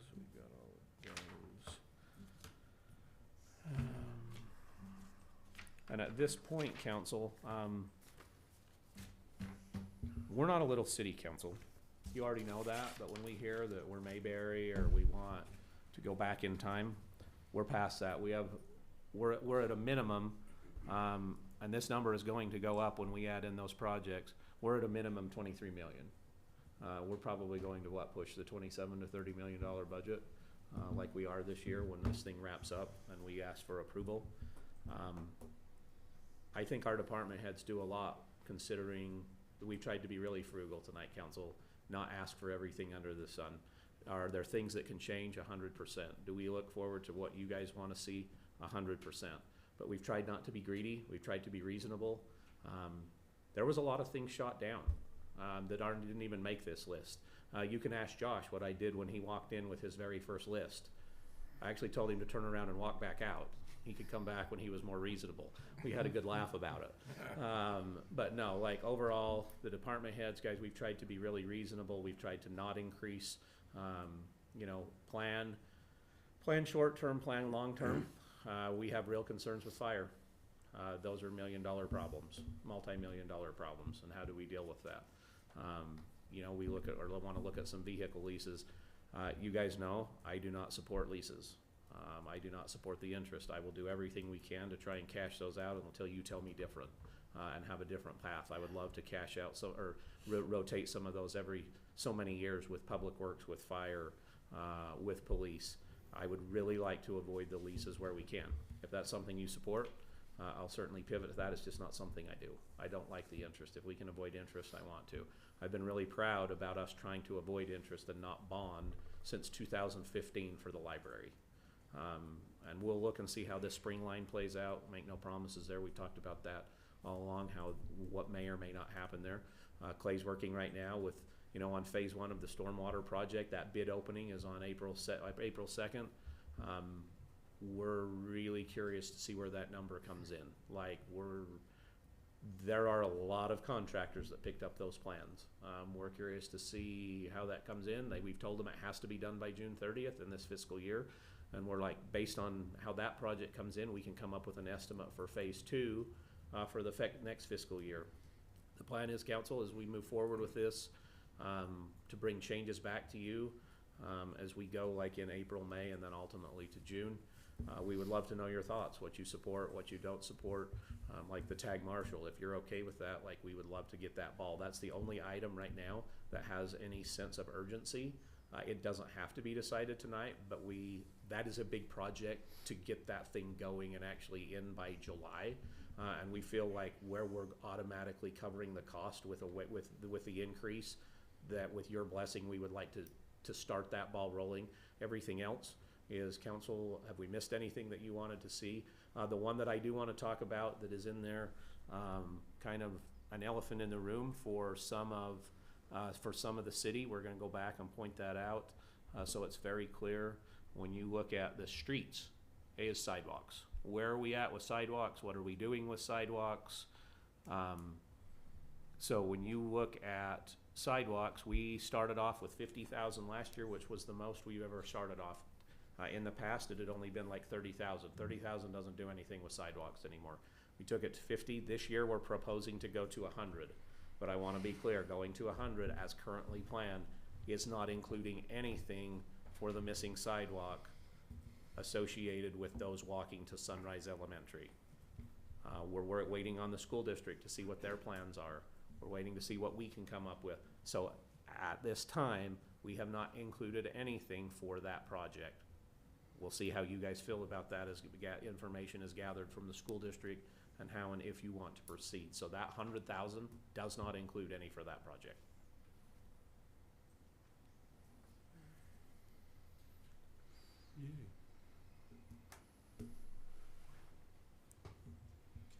How close are we to having some idea of what it would cost for sidewalks to Sunrise? Are we, I mean, just ballparking it? So, Do we have some- so if you go from 250 to 455 east on the north side of the road, it would be about 110,000 plus or minus, because it requires the installation of a footbridge at the canal. At the canal, right. The south side would be cheaper, but we don't own the land on the south side, so there would have to be some discussions there. If you consider, I call it the S curve, however you want to look at going from on the north side of Skyview, where you transition from 250 east to 3rd East. There's half a dozen property owners that would have to agree to sell us some of their land. Todd would be politely letting the tree committee know that those 100-year-old trees are gone. Like, we can't put that sidewalk, that road is too small to put the sidewalk in between the road and those trees. So it would be a major impact on those people's front yards if you go north. It's further, the other big issue you have with sidewalk, who's going to clear the snow? We aren't in the sidewalk snow clearing business. Even if that sidewalk goes in, who's gonna take care of it? School district gonna clear it? Are the parents gonna clear it? Is anyone going to clear it, or did we accomplish nothing outside of winter months? That's something that would have to be decided. The school district's not going to want to clear it. And then those people that all of a sudden have it in front of their home, would they be reasonable about it? That remains to be seen. But we have some real concerns about the residents not pushing snow in front of their home, and then you take something like on the south side of Skyview, 2.25 blocks. Will they do it? I don't know. And we don't own that land. They would have to give us the land to put the sidewalk on. We don't have a big enough right of way there. And it is not an option to not install it from the roundabout all the way up, because we have had some people say, well, let's just install it from the east side of the parking lot up. No, there's like 4 driveways we have to cross. We have concerns about 16 to 18-year-olds not paying attention. We have concerns about littles that don't pay attention. There's some real concerns with the PD, myself, all of you, on how that would play out. But that's a discussion that we have to have. Yeah, that's a whole discussion. I really just wanted the number in terms of what we think cost might be, so. Sorry. No, but that's okay. How dare you give us more information than we need? I think we estimated 70 on the S curve without land acquisition, 110 on the south without land acquisition. So roughly doubling what we have currently listed in the budget. And then we have requests in other areas of the city to connect subdivisions with parks that we would love to do as well. Yeah, no, I get it. Okay, thank you. And for all the extra stuff too. I We appreciate like that hearing it, about even you. though I knew. We like that about you. You're very detailed. Thank you. Love it. I do have concerns about the building situation, and I don't feel like we've adequately addressed that yet for even the coming fiscal year. I mean, I don't know whether or which buildings need to be most addressed or to what degree, but I mean, I just think going forward, we need to start, if not building buildings or fixing building, like, we need to start socking away some money for future address, needs for buildings, if not immediate needs. But I think that needs that's my view, is we've got to kind of address that. I really appreciate we're looking at all the equipment for the golf course and the public works and fire and police. Like, that's great and that's perfect and appropriate. I think we just have not yet addressed adequately the building situation. We haven't. We've waited till stuff broke, honestly. I mean, until the furnace broke, until you know, the senior center, like, needs a roof. There's bats and mice and rats. Thankfully, that issue's resolved. But the logs, the fact is the logs are decaying. Yep. You need, you know, a minimum, probably a 6 figures there. We just haven't done it. We haven't, like, what do we do with all those buildings? Because we're only going to add. We're not going to get rid of, like, honestly, like, we're not.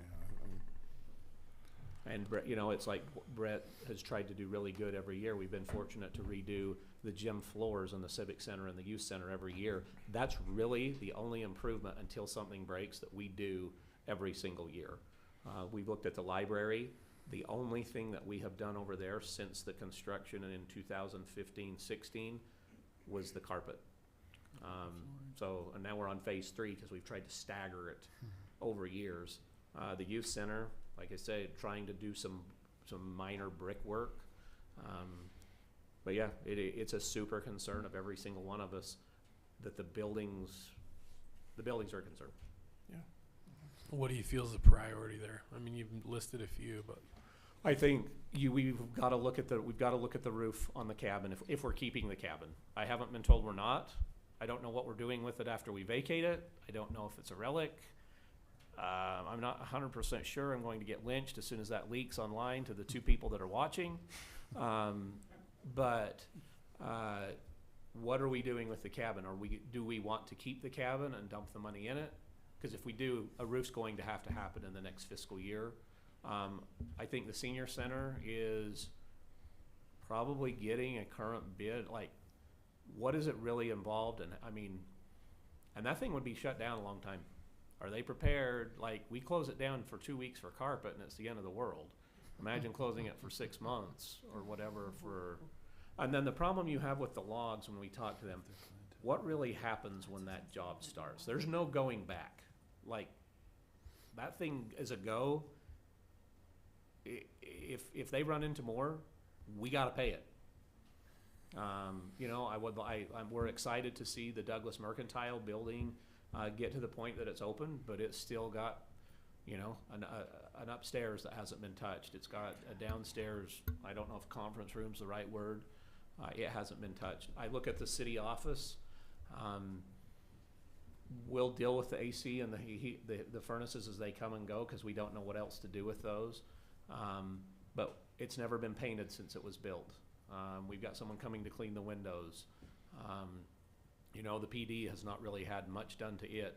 Kudos to Jeremy and the fire staff. They have basically remodeled that building with their own staff. Pretty amazing. Kudos to them for doing that. Josh and Public Works, they've done a lot of the work on their own with those buildings, but we're now to the point that we need that new facility. And we're really hoping a year from now that we could build that, because I don't like the thought, none of us do, that we have 6 figures, 7 figures worth of equipment under tarps. Yeah. I would love to build a new building down there tomorrow, but at the same time, there's only so much money. Like, how do we circle it without, you know, and we're like, let's look at some equipment that we feel like we could save money, like with the camera truck and some of that stuff, long term, save the $40,000 a year. But we need a building. We just felt this year equipment took a priority over the building, but we would love to have a plan for a building in a year. And then there will always be roads. We never spend enough on roads.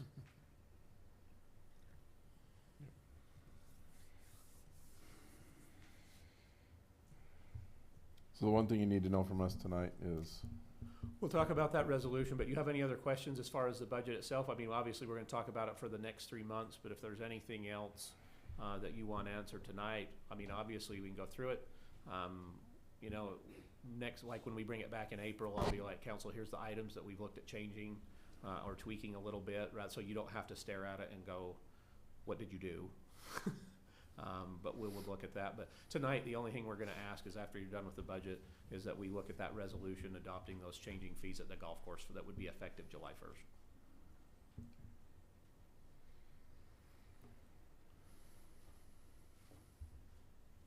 I Do you think guys- I'm good for tonight. Do you feel like we've had a data dump? This is great. It's great information, but now we just need some time to process some of it. You don't want to do another hour? I'm game. I don't have any more questions tonight. Or insults. Just appreciate all the time that the you department heads and Justin have taken to put all this together. So hopefully maybe we'll come find you if we've got questions. Yes, thank you. Just really grateful to all the department heads for all the work you've put in, and for Justin. I know this is a huge task to just try to envision a whole year ahead and what's I needed. love that they're all on the And you've same all got It's awesome. extraordinary needs, and you're doing extraordinary work. Like, we couldn't be more pleased. We hope we can find kind of the sweet spot for funding everything that we can. Absolutely. Second that. So thank you, everybody.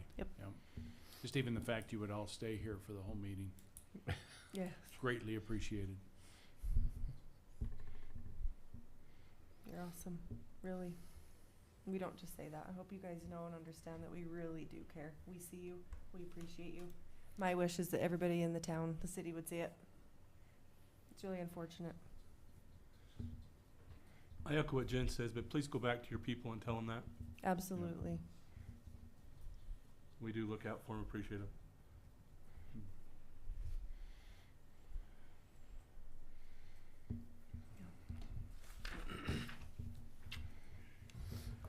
So moving on.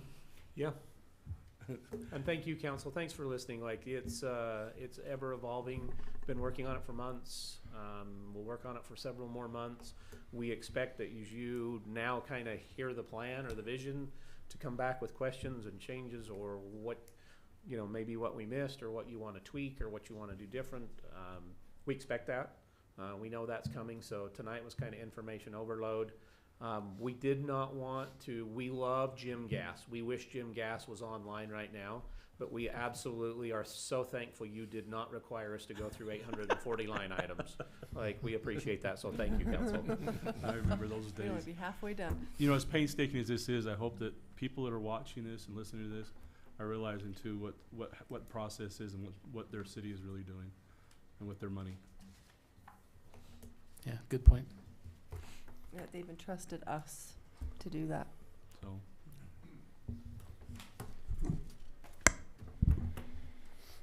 Okay, item number 3, discussion and possible vote on resolution 2026-04, a resolution amending the prevailing fee schedule of the city.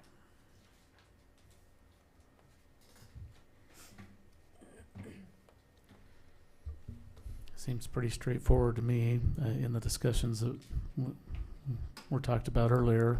I think it makes sense. The demand is there. They're covering their own cost. Yeah, this seems Yeah, pretty right, straightforward. Right. Yeah. I think we ought to bring Eric back up here and have him explain it.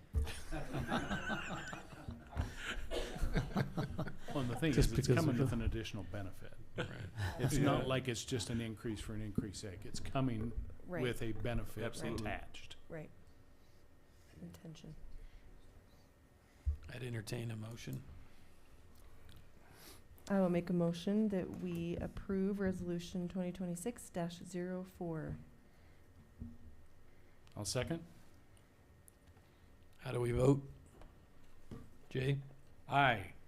Or yes. Yes. John? Chris? Yes. Jen? Yes. Todd?